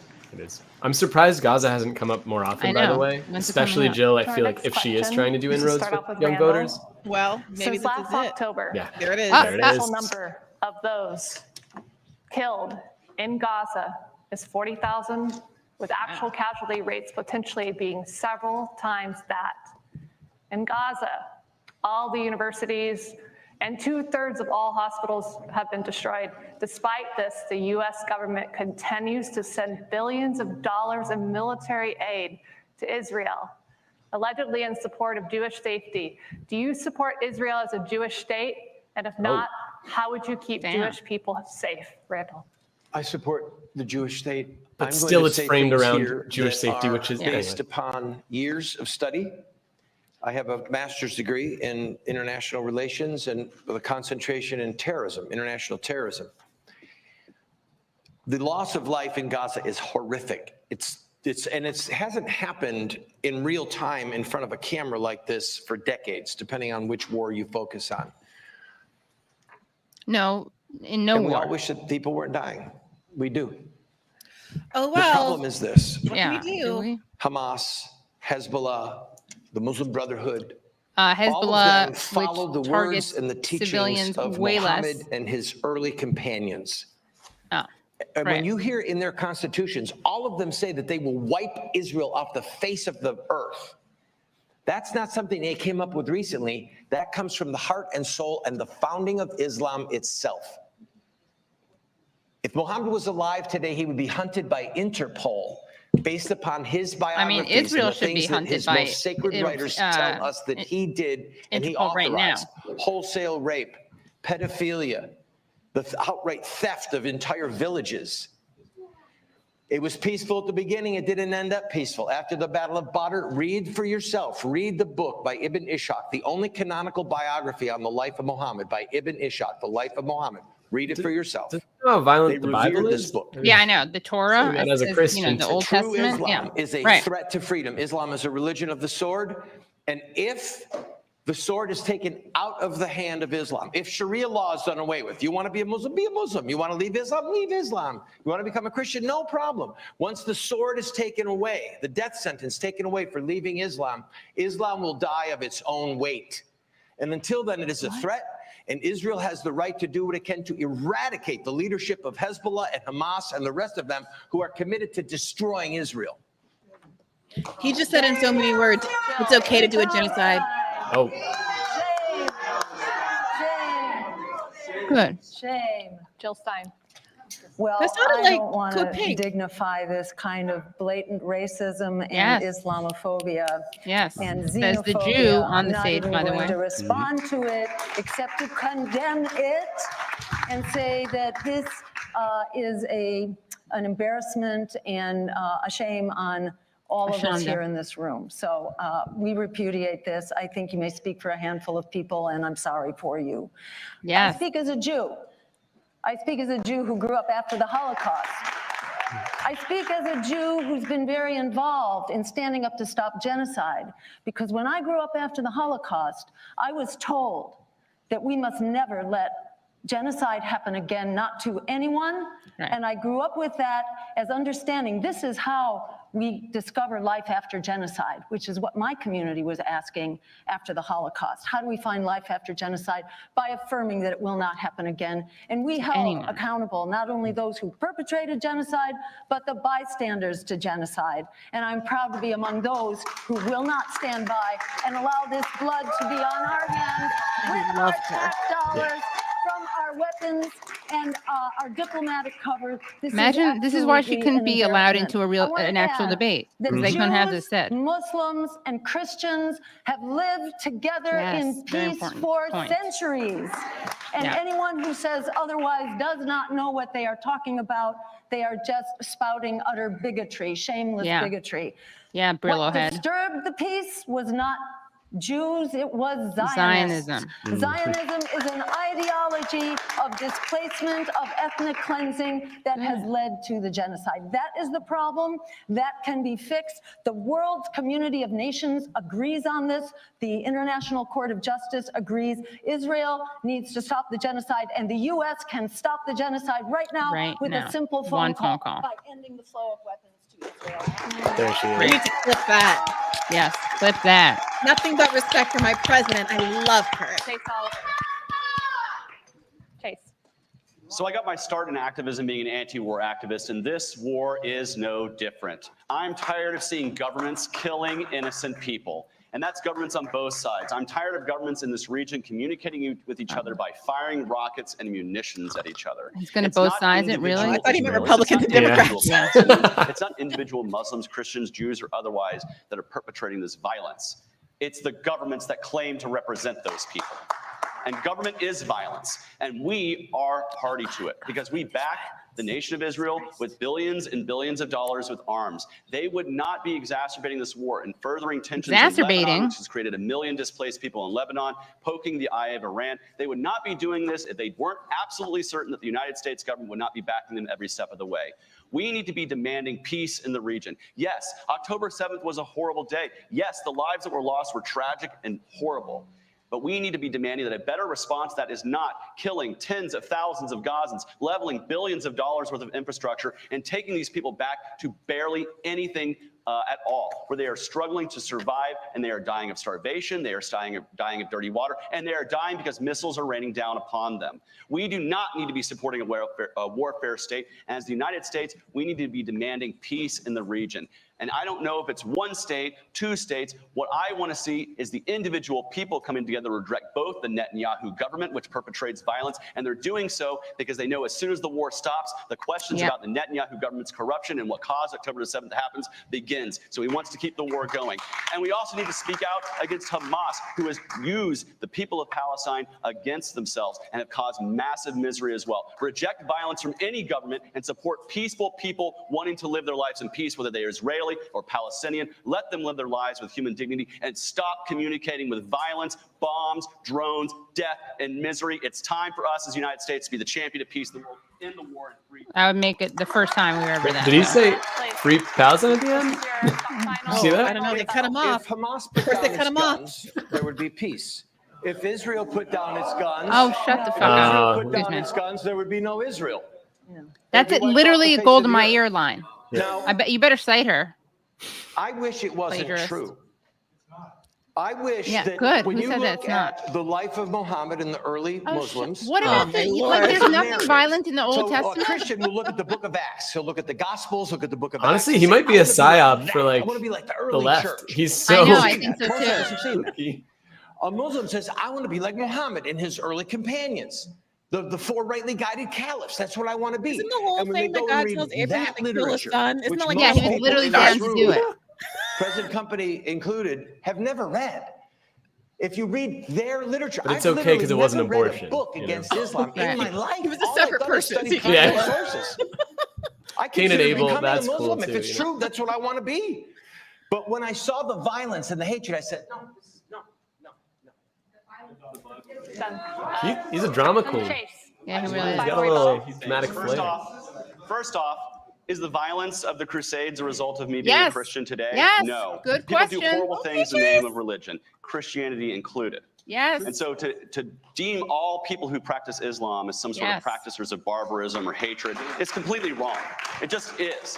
The fact is in this country, where have I faced more religious persecution in this country? It's from Christians like myself. I am a Christian and I have faced Christian persecution as an Well, he thinks LGBTQ you're- person. Yeah, but he thinks But you're to a say sinner. that I mean, you're every right. But Christian he's is not going bad to pray. because of that would be grossly wrong and horrible. And the truth is the victims He's gonna call him a this sinner now war or something. in Gaza It's gonna are be not terrible. just Muslims. It's Christians too. Yeah, Justin right. They Amash, never a acknowledge member that. of Congress, a Oh, Palestinian nice. Christian, has lost families, family members in this war. Violence is abhorrent. It doesn't matter what God you pray When to. they bombed It the doesn't matter whether church. you have a faith or Yeah. not. If you are perpetrating violence against other people, it is wrong. And that's what we need to be fighting back against. Out of rebuttal. Jill, you have no more rebuttals. You have no more rebuttals. Jill, you have two left. Already rebutted. Yes. Go All ahead. right, Okay. next question. With over half of voters calling themselves independent, That's like, what do you that's feel what is makes the this whole leading thing worth it, just reason having that. why the country has not moved away from the established two-party 'Cause you system? cannot say that in anything else. Our two-party system is it's a political elite representing economic elites. As Supreme Court Justice Louis Brandeis said a long time ago, in this country we have a choice between vast concentrations of wealth or democracy.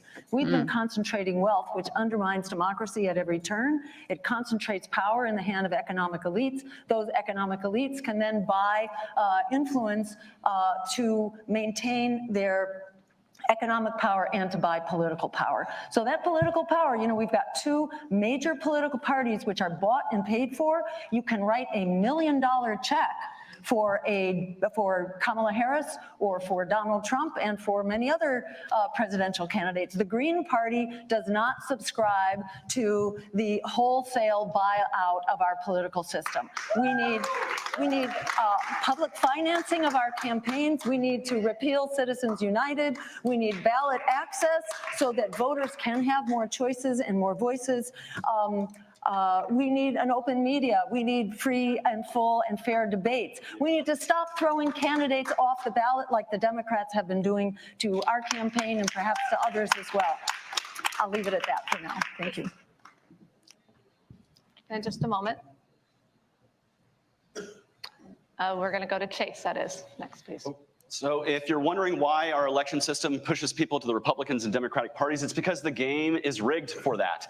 They are conditioning people to think that there are only two options out there. Why? Because Democrats and Republicans are really the only people who favor or who favor by taxpayer-funded primaries. My taxes are taken out of my pocket to fund the Democrats and Republicans' primary elections and all the media they get from that, from their media partners. Yes, the system is completely rigged against independent voices, but there are things we can do to fix that. If you go to my website, votechaseoliver.com, you can see my platform, the Voter Bill of Rights. These are things we can do to expand our democracy, to bring more choices and more voices into our process, to clean up the process by ending things like gerrymandering, by allowing for more ballot access for candidates, and to see things like ranked choice voting that are adopted so voters don't have to vote out of fear. They can vote for who they want to in the first round.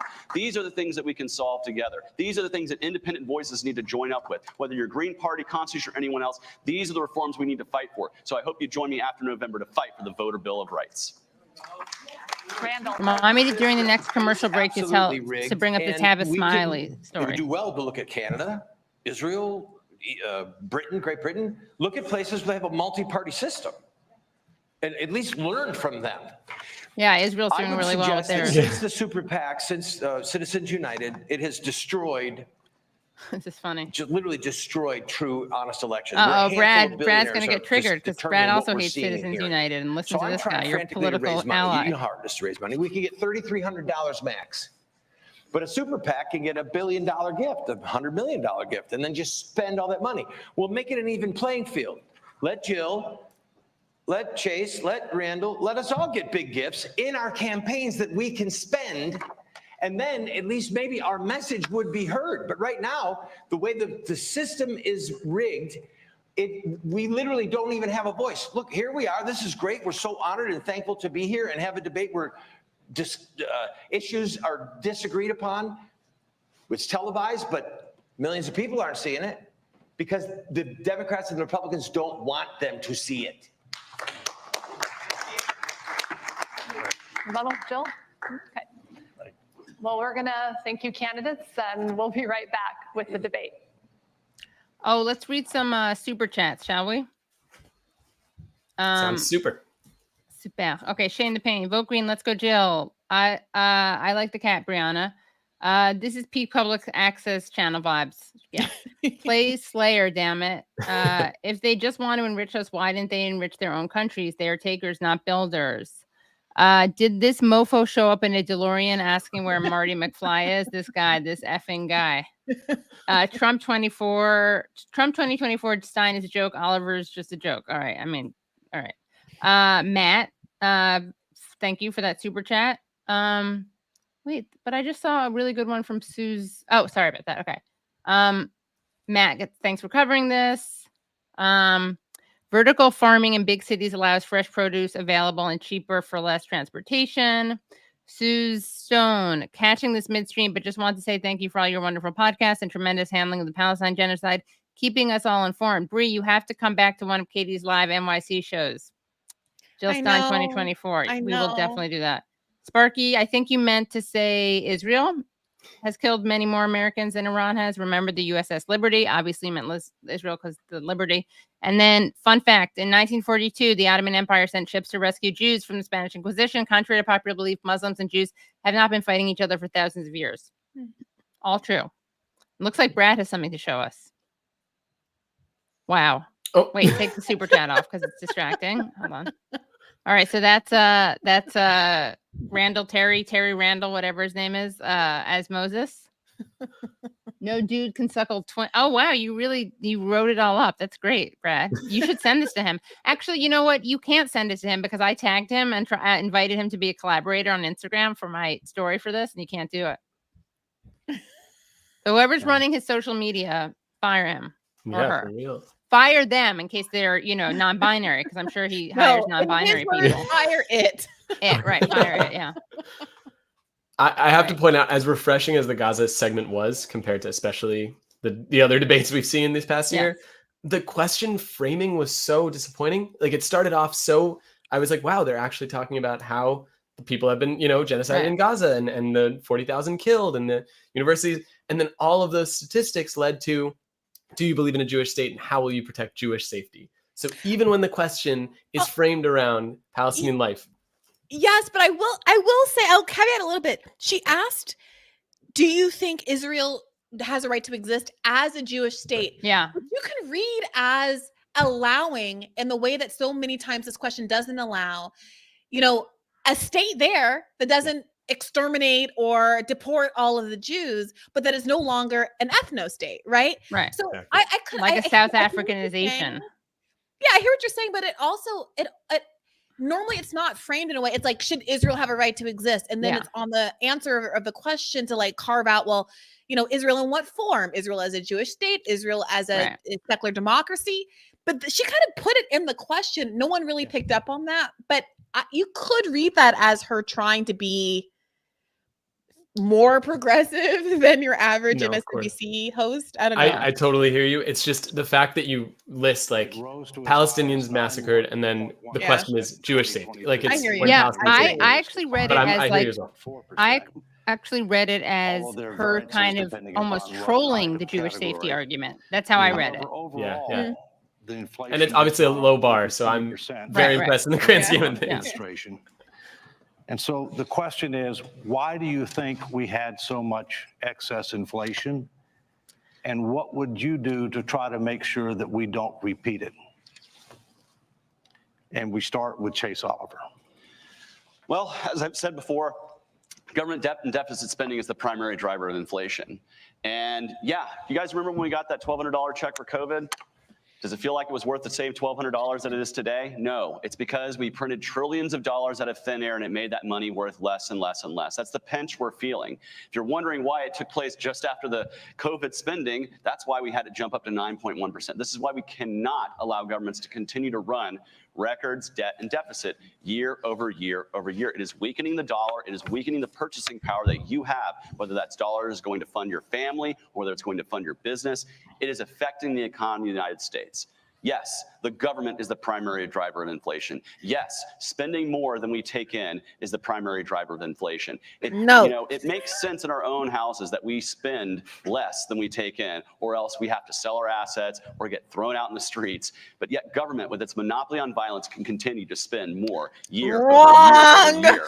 And that creates the hidden tax that is inflation, that is highly regressive. It affects the poorest among us the hardest. And you know what? Not one Congress has to approve of that tax raise. Not one Congress has to say, hey, let's tax poor people harder. They just spend more than they take in, and it causes the inflation that we all feel. And we should be absolutely outraged by this. And what we have to do is get our fiscal house back in order. We have to balance our budget like nearly every state in the nation does. This should be a priority for the United States federal government. I would love to pass a balanced budget amendment, but to do that would require Congress to support limiting their own power. And so I say, if you want to balance the budget, stop supporting politicians who advocate spending more each and every year than we take in. Support libertarians and support those who want to get government cut down to size so we can stop feeling the pinch of inflation in our pocket every single time we go to the grocery store. Thank you very much. Thank you, Randall Terry. Someone does agree with your Owen Wilson comment. I do most of the shopping. I have at different points for our family. And when they say it's 9%, I laugh because I watched a loaf of Italian bread that I would buy every week go from $1 overnight to $2, just like that. A gallon of milk go from $1.99 to $3.79. A pound of bacon go from $4 to $8 or $9. So I'm not sure what they're basing on, but it's not the grocery bill. That's number one. Number two, what I would do to lower inflation would be the same thing that I would do to pay off our debt. Pray. Anwar. Drill in Anwar. Not just make us energy independent, completely energy independent, but also make us an exporter of oil. Because there's a lot of countries that want to buy oil, and they'll buy our oil. And we could say a certain proportion of every gallon that we sell to another country goes to reduce the debt. And oh, look, when gasoline is $1.80 a gallon and diesel fuel is $2.10 a gallon, the cost of shipping goes down. Everything that we lay our eyes on in here, everything has been trucked. That's why it's the most powerful union in the country. Everything is trucked. And trucks are run primarily by diesel. And when you lower the cost of fuel, it's going to lower the cost of goods. And that means that our prices will go down. So the answer to inflation, drill. The answer to lowering the deficit? Drill. The answer to not funding terrorism at our gas pump by sending money to sheiks and people over there that are using petrodollars to fund terrorism? Drill. If I said drill, baby drill, I could say that till the end, but I won't. I've got 20 seconds. I'll surrender it. Thank you. Dr. Stein. Hey. So if you think that drilling is the answer, get ready for a whole lot more hurricanes, get ready for a whole lot more drought, which, by the way, is going to raise the price of food, which is a major driver of inflation here. Get ready for, superstorms and forest fires, wildfires going out of control. The the World Wildlife Fund put out a report just a couple of weeks ago showing that actually wildlife populations have declined by 75% in the last 50 years. You think we can sustain this for long? Good luck. We are part of that web of life. The web of life collapses, we go with it. So we need a holistic system here. And let me just say that some of the most useful things we can do would be to address the desperate shortages that are driving up prices in housing. And we talked about that before, about how to basically stabilize the rising cost of housing, which is a major contributor to overall inflation and the desperate economic circumstances of our families and communities. We need rent control. We need to build out environmentally sound and cluster housing so that it is not contributing to sprawl and more traffic and more energy consumption and pollution and drought and inflation because of our food supply, et cetera. This is a complex system and we need to do thoughtful planning. But there are ways we can address housing that's going to be helpful all around. Healthcare, as I mentioned before, we can drastically reduce the cost of healthcare through a Medicare for all system. And we can ensure that we have a sustainable food system and that we address the climate crisis driving drought, which is a major contributor to the climate crisis. So we can ensure that we have a food supply and we are enabling American families to meet their needs. We can also raise the minimum wage so that families are more able to cope with the rising costs. Do we have any rebuttal? I got a little distracted by the Arctic drilling. Let's go to the next question. Right. But it's okay. It's fine. Which is, well, two of you are. All right. What's happening? All right. Well, thank you, candidates. We'll be right back with the debate. They're really flying by the seat of their pants. My name is Jose. Who's that? Oh, yeah, who was that? I'm intrigued. And tribes. Oh. And I'm here to deliver a message for the northern tribes and to all colored tribes to come in unity for this major intersection crossroads that we have to make a choice, to vote, and bring democracy back into the reality that we live in. It is time for all tribes to unite in balance, unity, joy. What does it say in the bottom right? Harmony. It is time for this government, this beacon of life in the universe, United to we stand? understand that we must set the Department of Peace in motion. We must set the Department of Harmony in motion. All right. We, the indigenous people, Yeah, it says United we He stand. might have a good point, but he's not the most compelling interlocutor. Yeah, Just it check. says United we stand. Also, there's some weird background music. The chiefs and all the tribes to come. But he has in very nice unity face, like a very nice person's and face. remember the Well, American find out That's what not kind of Lula. face Someone this asked if that was Lula. of tenacity. Look, I hear the people, they just won't shut up about the hat. And like, I really get it. Like, I really get it. You want the link. What Etsy shop? Where did you get the hats? Look, I've been really conflicted about this because on one hand, I want everyone to be wearing hats, not just because of stupid, superficial reasons, but because I honestly believe normalizing the idea of voting outside of the duopoly is really important. You have to give people a permission structure and let them know that they're not alone and that there are alternatives. And you have to visually take up space in the world, I believe, to do that. The first day I wore these out, my friend and I put these on and we went out over the weekend.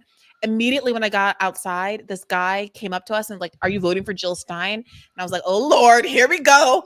Let me put my Vaseline on." Yeah. But then he was like, "No, thank you." And then he recognized me and he was like, "Oh, I support you." Turns out he was Yemeni. No. Yeah. And was like, we had this beautiful conversation. And he's like, "Yeah, I'm voting for Jill Stein too." And like, I think it empowers people to make a certain kind of choice. So yes, I think people should be wearing merch.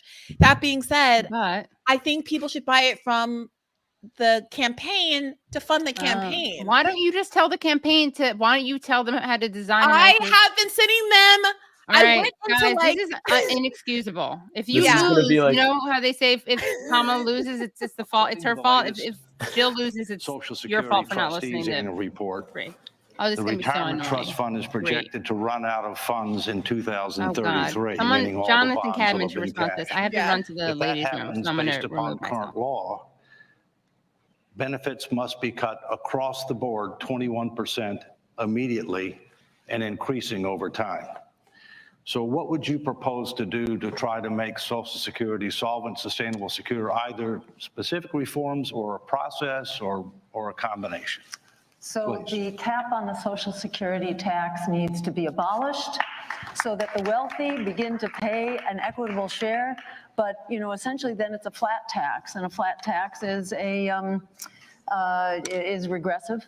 So, you know, I would propose that we actually not only get rid of the cap, but that we have a progressive Get rid of the cap! Social Security tax so that the wealthy are paying in according to their ability, because they are benefiting the most from the fruits of our labor here in society, and they can afford to contribute. And I would not make it progressive until the highest, you know, substantially high levels of income, but it ought to be progressive because Social Security is absolutely critical. It's a fundamental pillar of our economy, and it needs to be protected and preserved. Thank you. Mr. Oliver. So you said solvent, sustainable, and secure. I would argue that Social Security is not going to be solvent and is not sustainable. For younger workers like myself, we're going to be paying into a system and not receiving benefits. So we need to reform the system and remove ourselves from a government-controlled Ponzi scheme. If you just put your money that was collected by taxation into the S&P 500, you'd be getting a better retirement than what you're getting out of the Social Security Trust. The numbers speak for themselves. And What so money? our Social Security plan is to allow for those who are currently on or near Social Security retirement to have those retirement benefits. My mom paid into the system her whole life. She has no option other than to live into that system. But for younger workers like myself, we should be allowed to take our employee contribution and not have it taxed away from us. Instead, we can put that into a mutual fund, IRA, or any other type of retirement account that will get us a better return on our investment for Social Security. Social Security is a dinosaur socialist policy that does not work for the 21st century. We need to reform ourselves where we can save for our own retirement, and when mutual and direct aid will help us help those in need a heck of a lot better than a government-sponsored Ponzi program. Thank you. Mr. Terry. We really do need When I Jonathan was Cadman in your the chat. age and ran for Congress, that was exactly what Swap I us said. out, And I you still know? believe it. That we should have been able to just get out, keep everyone on it who's on it, and let us get out and invest our money the way we want. Here I am 35 years later. I'm at the right age to start taking Social Security if I want. I'm going to wait another year or two to save it. What we're going to do is what we've always done. We're going to raise the retirement age. We're going to raise the ceiling of how much of your money you have to pay in. I do want to say that a progressive income tax, is based upon jealousy. Right. It's based upon covetousness. It is based upon greed. It is fundamentally unjust. But we are going to have to, if Social Security is going to survive at any level, there is going to have to be perhaps, and this will not, I don't like this, but a means testing. Oh If my someone God. really does not need These it, people are then truly the maybe worst. that would be one way that, I mean, it's unjust. The reason it's been so successful is it's a universal program It's something that's going to that be people can't Yes, tear also, down. You care to lifting the rebut, cap, or are you like, okay? we want to be more distributed toward rich I people. would That's the say whole point that of it. Social They're paying in Security so much more than they're getting is out. Why do a, you care if they get paltry pennies out? Exactly. It is a And meanwhile, they fundamental want to tear down all program, the for economic safety, justice social in safety this nets for country. people It has on the lower end. taken millions What's left? upon millions of seniors and brought them up out of poverty. There may be a system out there, but we have yet to see something that is as time tested and proven. What we need to do is ensure that Social Security is solvent by these kinds of austerity measures, by this kind of draconian cuts and privatization. That's exactly what we see going on under the Libertarian government right now in Argentina, where we are looking at skyrocketing rates of poverty and inflation rates of about 250%, as well as enormous social unrest. So I don't think that is the guidance for the way forward. I think we need to preserve and improve and protect Social Security. Thank you. Thank you. Thank you. Thank you, candidates. We'll be right back with the debate. I'm going to put the campaign on blast for not listening to you on the hat issue. I don't know. I think there was some concern that like you have to like invest if you get a bulk order, right? Like you have to pay a lot of money. If you go, okay, so a couple of things. This is why I don't have merch for my store for bad faith. One, most of the easy to use bulk companies are not union. They're made in China. Yeah. They're bad. Okay. And even if you do use them, then you have to order like $400 worth of stuff per item in bulk, right? So I ordered bad faith sweatshirts once, like just for like me and the like editor and the team. I had to get 6 of them minimum, and it was like $300 or something for like a Christmas present for all of us, right? Yeah. So it's just not, I can understand why the campaign doesn't want to like spend thousands of dollars to order a bunch of merch and like not know if it's going to come through. Me, however, I'm very confident in the desirability of these. I also think if you make ones that don't say 2024 on them, I can say they're evergreen. Oh, wow. Wow. And you'll be using them for years and years. I think they could be making a lot of money off of this. Yeah, that's my pitch. So I understand that they're overburdened. They don't have time to be dealing with this. I understand it, but I just think that Bernie made so much money off of merchandise. Right. And they need to up their merchandise game. Like Elon Musk create that permission structure, as you call it, Brie. Yes, like Elon Musk was tweeting about how the most base thing you can do is to put a Trump sign in your yard. But honestly, like people have been staring at me. I've gotten some glares from like well-meaning white liberals and like Waltz t-shirts that expected me to like smile at them for wearing a black lady's name on their shirt. And like it's genuinely feels transgressive. I was genuinely afraid I was going to have to fight. Well, and you live in DC also. I'm sorry. Right. And you live in DC, so it's really it's the belly of the jungle beast out here. That happens these days when I wear my kofia. Like I never know, in the streets, it's like, is it a good look? Is it a judging exactly look? So whenever I see someone, I'm always like, like I'm very clear because I've been on the other end. Yeah, for sure. Anyway, I think keep going. No, when I was on the Bernie campaign, I used to say that we should do have red kerchiefs because there's that thing about, what is it, the Bacon Rebellion, where it was like immigrants. I thought it was a red diaper baby reference. Sorry. And it was a big a Blair Mountain, one of those where they were trying to separate all of these groups, and they came together to fight for their labor interests. And they say that might be where the term redneck came from, because they put these red kerchiefs on to know that they were all on the same side. It was like the first time that the government had like dropped bombs from the air to quell a labor protest or some stat like that. Wow. Don't quote me exactly on this. Okay, not Bacon's Rebellion, then that's too early. Yeah. No, it was like shockingly early. It's like they invented a plane and then immediately started doing this. Whenever it was don't quote me exactly. Okay. I might be mixing up stories, but the point is that I think you're like Moses. It was Moses who did it. Having identifiable stuff that you can wear all the time, I think really does help to build a culture. That's all I'm trying to say. The candidates I see tonight, I see beyond their political parties. I see them as individuals. Beyond alternative candidates, I see them as independents. I see him as an insane person. Are independent musicians of the system. Oh, that's the music thing. Through United We Stand Festival, we've been hosting free and equal elections for 8 years now annually. We're breaking out into a tour in 2025. Yeah, they're going on tour. Conscious artists and thought leaders. And I hope you feel the music and the frequency of the frequency. The words that we're hearing from these artists Katie, tonight. whenever they advertise this, can I advertise my musical instead?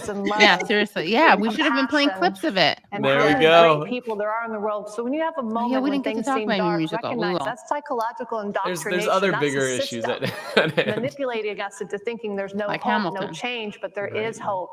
There is change on the horizon. Remember, there are a lot more of us than there are of them.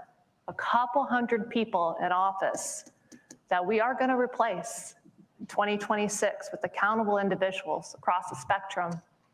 And so thank you again. It's the music that's kept me in this movement. 25 years I've been in the electoral arena. So thank you. We're going to go ahead and toss to a break. Thank you. Oh, after that. That was Okay. a monologue. Music. So wait, United We Stand. So these people are like they have their hands in a lot of different pots, huh? I'm sorry, what was I don't know what Catherine Harris just saying happened. just then? There's a music. They're going on tour. Oh my God! Wait, Fouad, you should be part of the tour. I think I would crush it, honestly. Someone in my apartment is laughing very loudly at what I just said. By the way, someone who has seen your show, yeah, from the other end of the apartment, yeah. Maybe You that's. would. I mean, they might be the only ones who would produce a Palestinian show right now. Yeah, you should do it. There we Tell go. people about your show, by the way. Please. All right, I'll make it, quick and fun. I'm writing a musical that's called Fouad of Nazareth. So it's semi-autobiographical. The title doesn't give it away.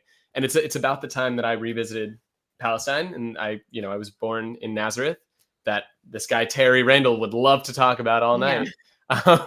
Yeah. And as a Palestinian citizen of Israel, and a Christian one at that too. So it's like break all the brains. But when I visited as a teenager, the crazy thing is I was sent away to a summer camp of all places in Nazareth, among other Palestinian kids.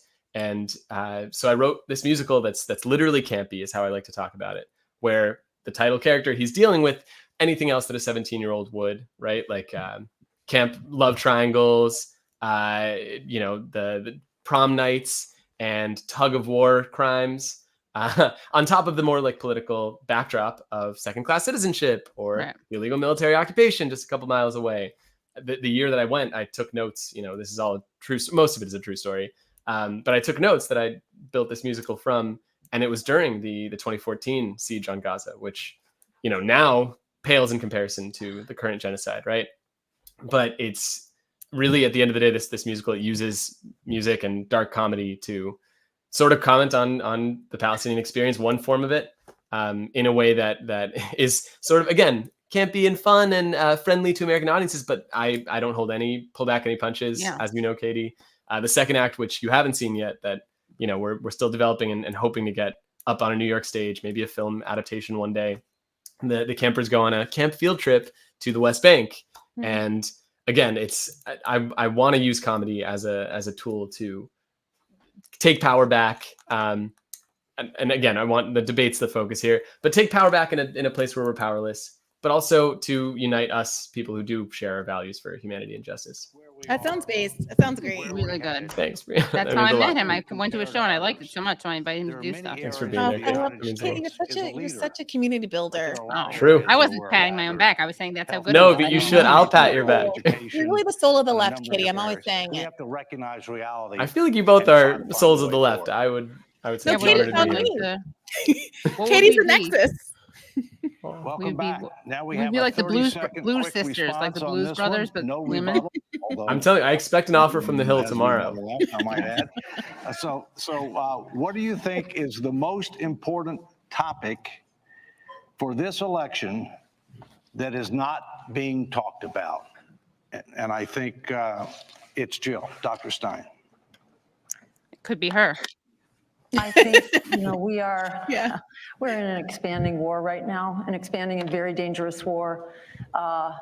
Growing out of the genocide in Gaza by the state of Israel, which is effectively acting as our proxy. We are supplying the weapons, the military aid, the diplomatic cover, the intelligence, and Israel is on the verge of attacking Iran. Russia is likely to be brought into this war. We are sitting on a powder keg on the verge of World War III. This needs to be debated. It's absolutely being ignored. This is why we all need to be in this election. Thank you. Chase Oliver.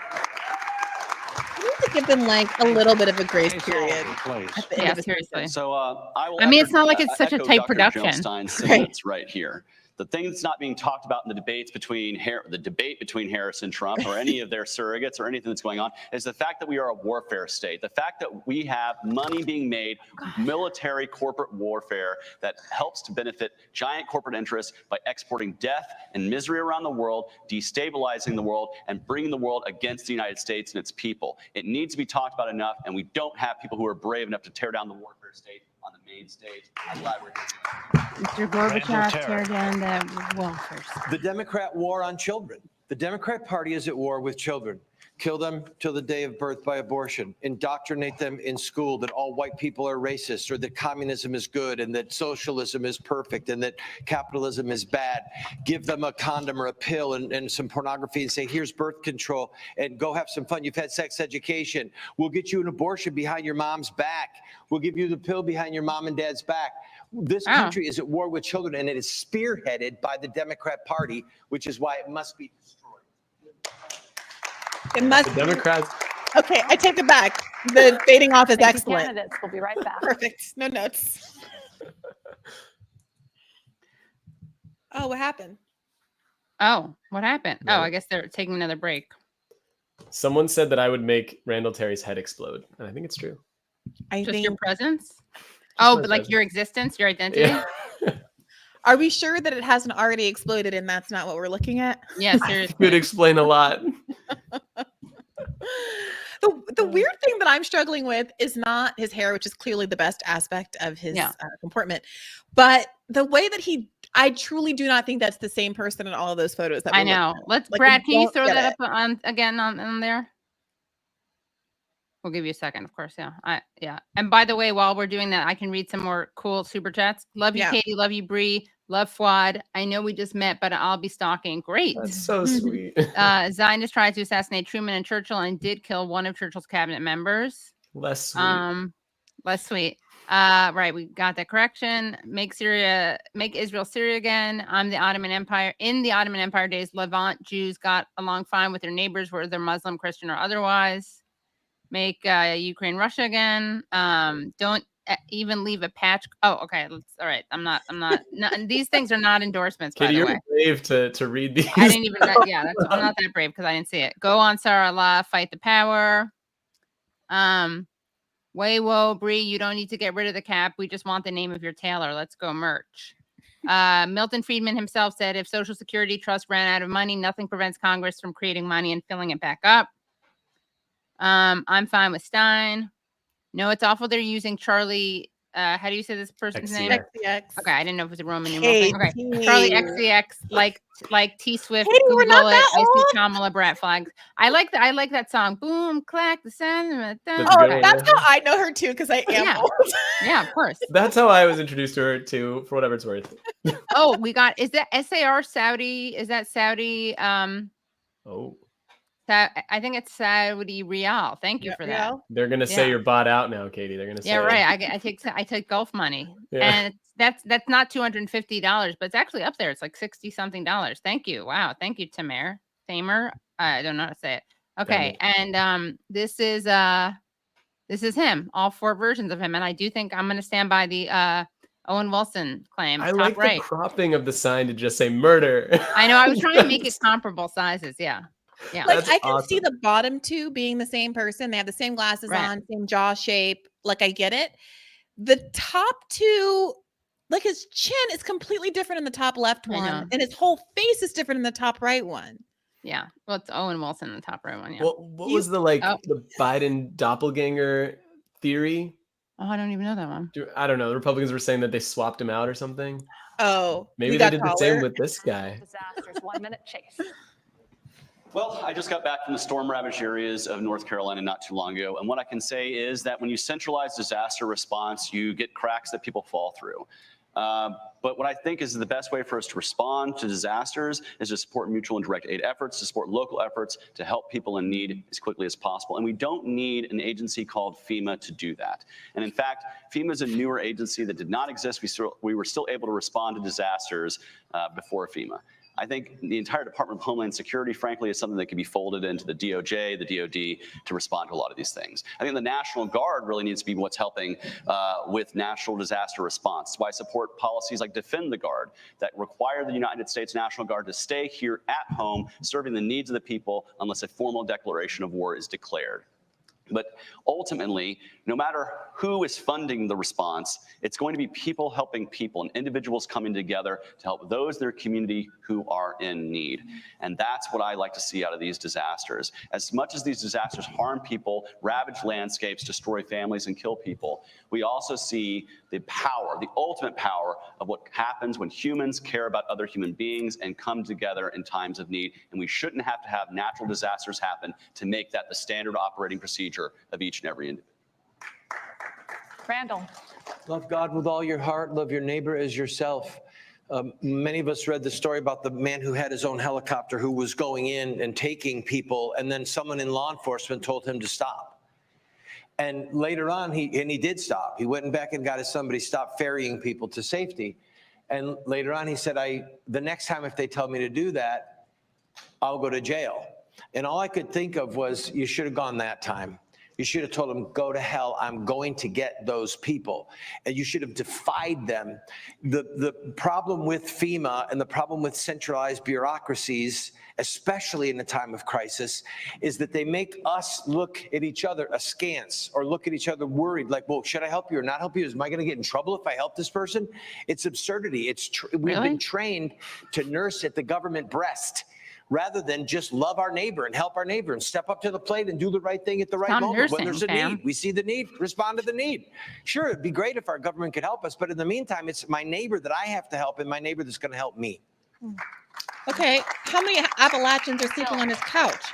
This is absurd. I'm all for mutual aid. It's a very important component of neighborhood relief, but it can't do the job. We need to be funding FEMA, not funding genocide.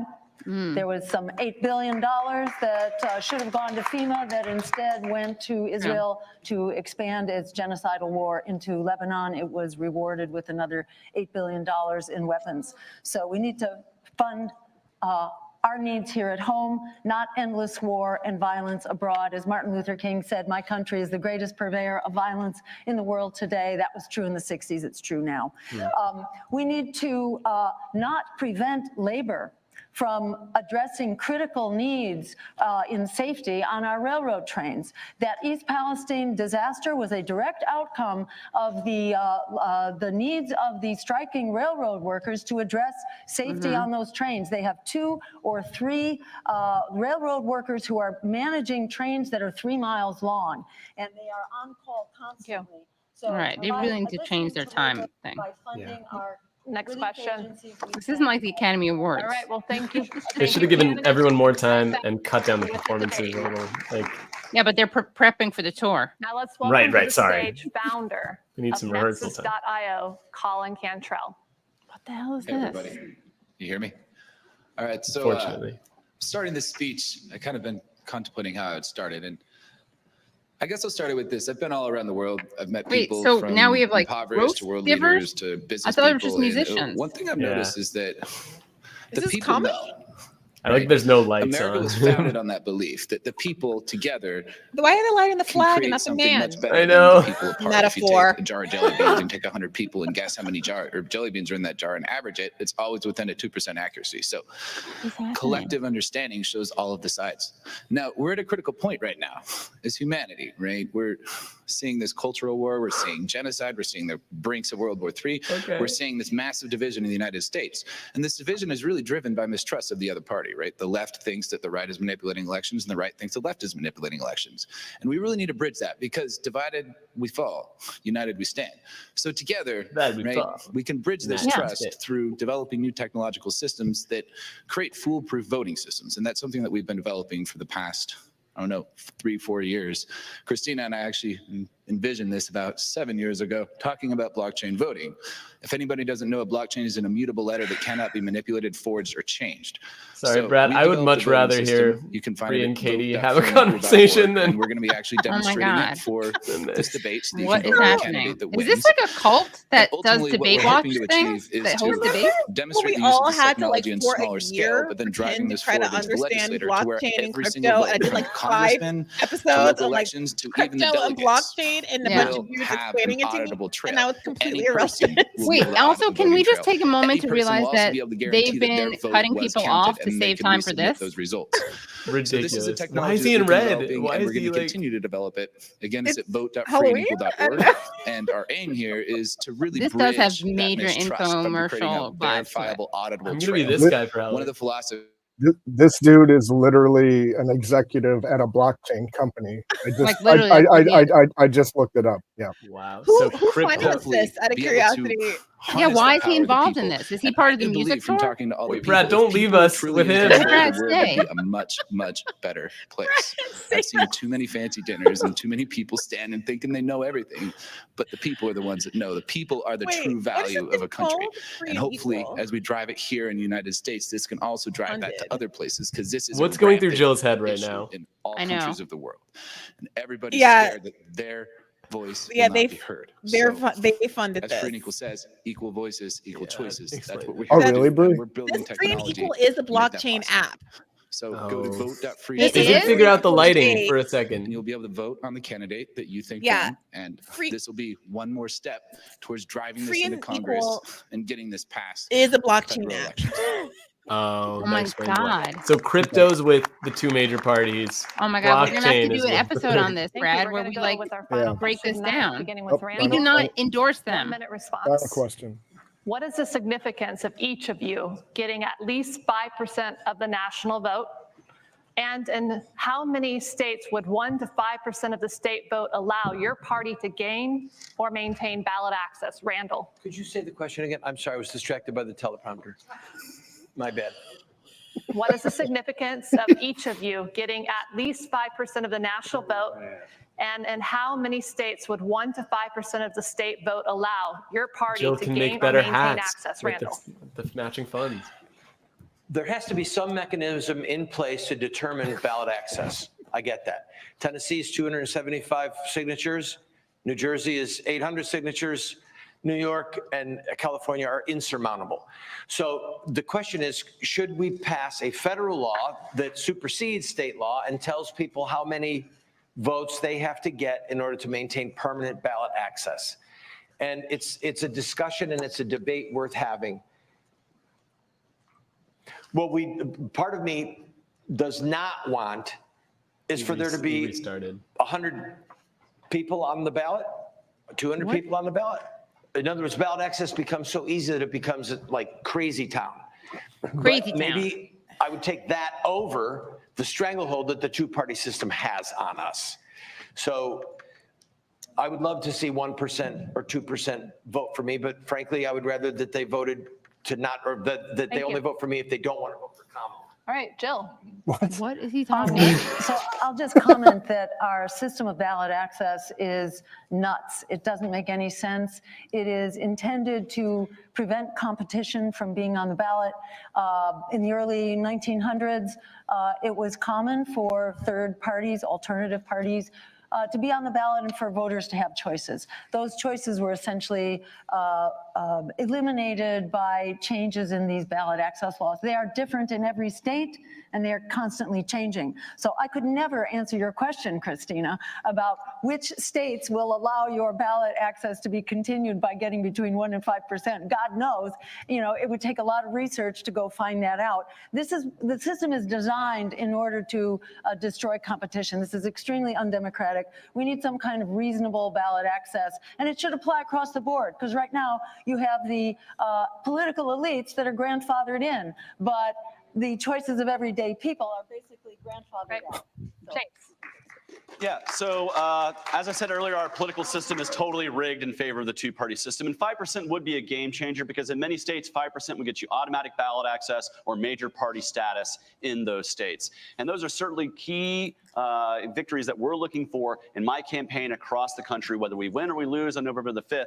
We can win as the Libertarian Party if we vote Libertarian enough states to get the numbers we need. I'm telling you right now, if you live in a safe red state or a safe blue state, your vote is not being well invested voting for a Republican or a Democrat. Vote outside of that system. Express your disgust with that system and vote for an alternative party, whichever one you think is best for you. And I tell you right now, if we all did that, we would see more returns for alternative parties. We would see growth in the political process, and we would see a greater spectrum of opinion. Do not take your vote for granted if you live in a state where it's not even going to be counted if you vote for the red or the blue. Vote differently. And even if you vote in a swing state, make it hurt for the two-party system. Hold them accountable and say, no more war, no more debt. We're going to vote differently. I urge you to vote Libertarian for that very reason. Thank you very much. Yes! Even in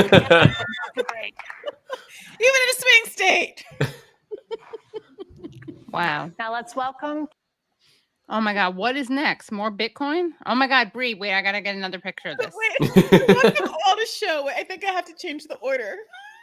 Wait, yeah, I think Wade has to be in between, right? Yeah. There it is. Wait a minute. Okay. And then I'm gonna. Wow, by the way, before we got on, I had a hat on, and then Katie was like, you should did. take Yeah, off that hat. yeah, true. Seriously? Yeah. It didn't read well. It didn't read. It was on backwards. It was on confusing with the headphones. Yeah. Oh my gosh. Look, we're doing important work here. Okay. Yeah. Oh my God. That's actually pretty awesome. Dude. That's like Yeah, it could really be your like album cover. Yeah, But Bree, I want to go back to something controversial, which is like your argument, which I have to be honest, like I never really make this argument. Your argument though was like, no, I want us to be able to cause the Democrats to lose. Yeah, we did it. Because look, the theory is if you have a cohort of voters who has plausibly demonstrated their willingness and ability to vote for the Democratic Party. It is so funny watching you make a very serious point. No, it's great. I feel like for clipping purposes, you may want to take them off. Fine, I'll take 2 of them off. Yeah, just 2. Yeah. I don't even know I feel like I'm going backward. Okay. I'm looking in a mirror and a not mirror. Anyway. Not going backward. Yeah, right. Not going back. Yeah. Yes. Yeah, and look, so the kind of beauty of the potential of the uncommitted movement and the beauty of the abandoned Biden movement is that because these people voted in a primary, it's not like this abstraction. So often the Democratic Party is like, whatever, the Bernie voters, they didn't come out, the young people didn't vote, this isn't real. But you had people go to the polls and choose not to vote for the top of the ticket. You demonstrated their willingness to be registered and go for you. If they have concrete commands issued well in advance of an election that are politically popular and could be met and obviously would improve a candidate's electoral chances, and the candidate then decides not to acquiesce and to choose to lose the election because they obviously care more about, let's say, a genocide than they do about defeating Trump, who's a fascist and all of these kinds of things, then I think at that point you can take the case. You're not going to convince the leadership of the Democratic Party of anything, ever. Any final words from anyone? Brad, you want to say anything? We will Patreon part of this, but then we'll release the whole thing. But I think we're going to Patreon part of this because I haven't been doing a lot of Patreon because, you know, it's weird to do Patreon when you're like talking to a doctor about people being killed in Gaza. So Brad, you have any announcements? No. Okay. Thank you so much, Fouad. Thank you, Bree. Where can people find your guys' stuff? Bree, okay, I'm pretty easy at not Fouad, NOTFOUAD. I think my name is somewhere there. At not Fouad on Instagram. On Instagram, yeah. Great to be here. Thank you all for having me. This has been delightful as always. These are the best streams on the internet. You know, I am happy to be a veteran of them. You can find me over at Bad Faith Podcast on Patreon for additional episodes every Monday, or the free episodes that go up wherever you listen to your podcast, or you can watch them on YouTube. Clips of the paywalled episodes are also on YouTube, pretty substantial clips, like 20 to 30 minutes of them. And additionally, I just started a Substack called Briefly. That's nice. On Substack. My name lent itself to that. Yeah. And over on Briefly, you can find these new debriefs, which is what I'm calling the monologues or radars. And there will be one out tomorrow that is about a lot of what we just discussed right now. Great. So yeah, I'm trying to get back into writing and Yes. figure out some kind of format to incentivize myself to do these, because it feels like a time where we need to have these. Yeah, and you were already doing them, so you can still do it. You know you can do it. Yeah. Yeah. Awesome. Rhythm Nation. Okay, there we go. Raytheon. I really saw Raytheon at first. That's what I thought. Yeah. Well, this has been amazing. And if you are watching live, you got to see the whole thing, obviously. If you're watching this later and you want to see some really hot takes from Briahna Joy Gray and Fouad Dakwar, you can do that at patreon.com/The Katie Halper Show. Again, that's patreon.com/The Katie Halper Show. We will, of course, be releasing little clips of it. But to get the whole thing, go to Patreon. And you guys are free to go. I'm going to read you can stay if you want. I'm going to read the super chats. Katie, don't forget to thank Blockchain. Oh my God. Thank you, Blockchain. Jesus fucking Christ. Yeah. All right. I got some more super chats to read. So I will see you guys soon. So great to meet you, Briahna. See you soon. Bye. Okay. Call them replacement parties instead of third parties, says Sparky. Until ranked choice voting is widespread, U.S. systems will always settle into two or fewer parties. For instance, Republicans replace Whigs. More Sparky. Katie and Bree, glad to see that you were being civil to each other rather than fighting for my faction. Very funny. Okay, bad things heard about Putin are from relentless Western propaganda, including false flags. Putin is actually a reasonable, if not righteous man. Tamer writes, we Muslims don't have problems with Jews or Christians. We coexisted for centuries, but Zionism have problem with humanity because they are the chosen children of God, or they think they are, yes. Build a better world with BRICS. BRICS Summit officially begins tomorrow. It's a historical milestone. Great work, everyone. Thank you so much for covering this important debate/forum in an entertaining way. The DNC has been abandoning its base since Clinton. I can't keep making excuses for them anymore, even if Biden-Harris were not suborning genocide. We need America to stay in America, says Tamer. Susan Stone, Jill was in a band in Boston. Good guitar, nice voice, long hair on YouTube. Sparky also writes, brings Cynthia McKinney back to the Congress from exile and recently U.S. regime change Bangladesh. And Sparky writes, Kamala married her AIPAC handler. Well, this has been an amazing stream. Again, to see the full discussion with Briahna Joy Gray and Fouad Dakwar, please go to patreon.com/The Katie Halper Show. Again, that's patreon.com/The Katie Halper Show. If you can only do $1 a month, that helps make the show happen. We literally could not do the show without you. And again, that's at patreon.com/The Katie Halper Show. So for bonus episodes and extended behind the scenes and the full episode from tonight, $5 a month. And if you can't do that, you can afford $12 a year. Please do that. Okay. Thank you so much, Brad. And thank you, Phantomus Fanta. And thank you, Nathan, for the research. And I will see you guys next Tuesday when we'll be doing a live show that's already sold out with Rashid Khalidi. We'll be streaming that here. I forget if it's 6 or 6:30, but we'll put a post in. So tune in earlier than usual for the show next week. Thanks, everyone. Okay, I'm down. You got rivers, man. You got rivers.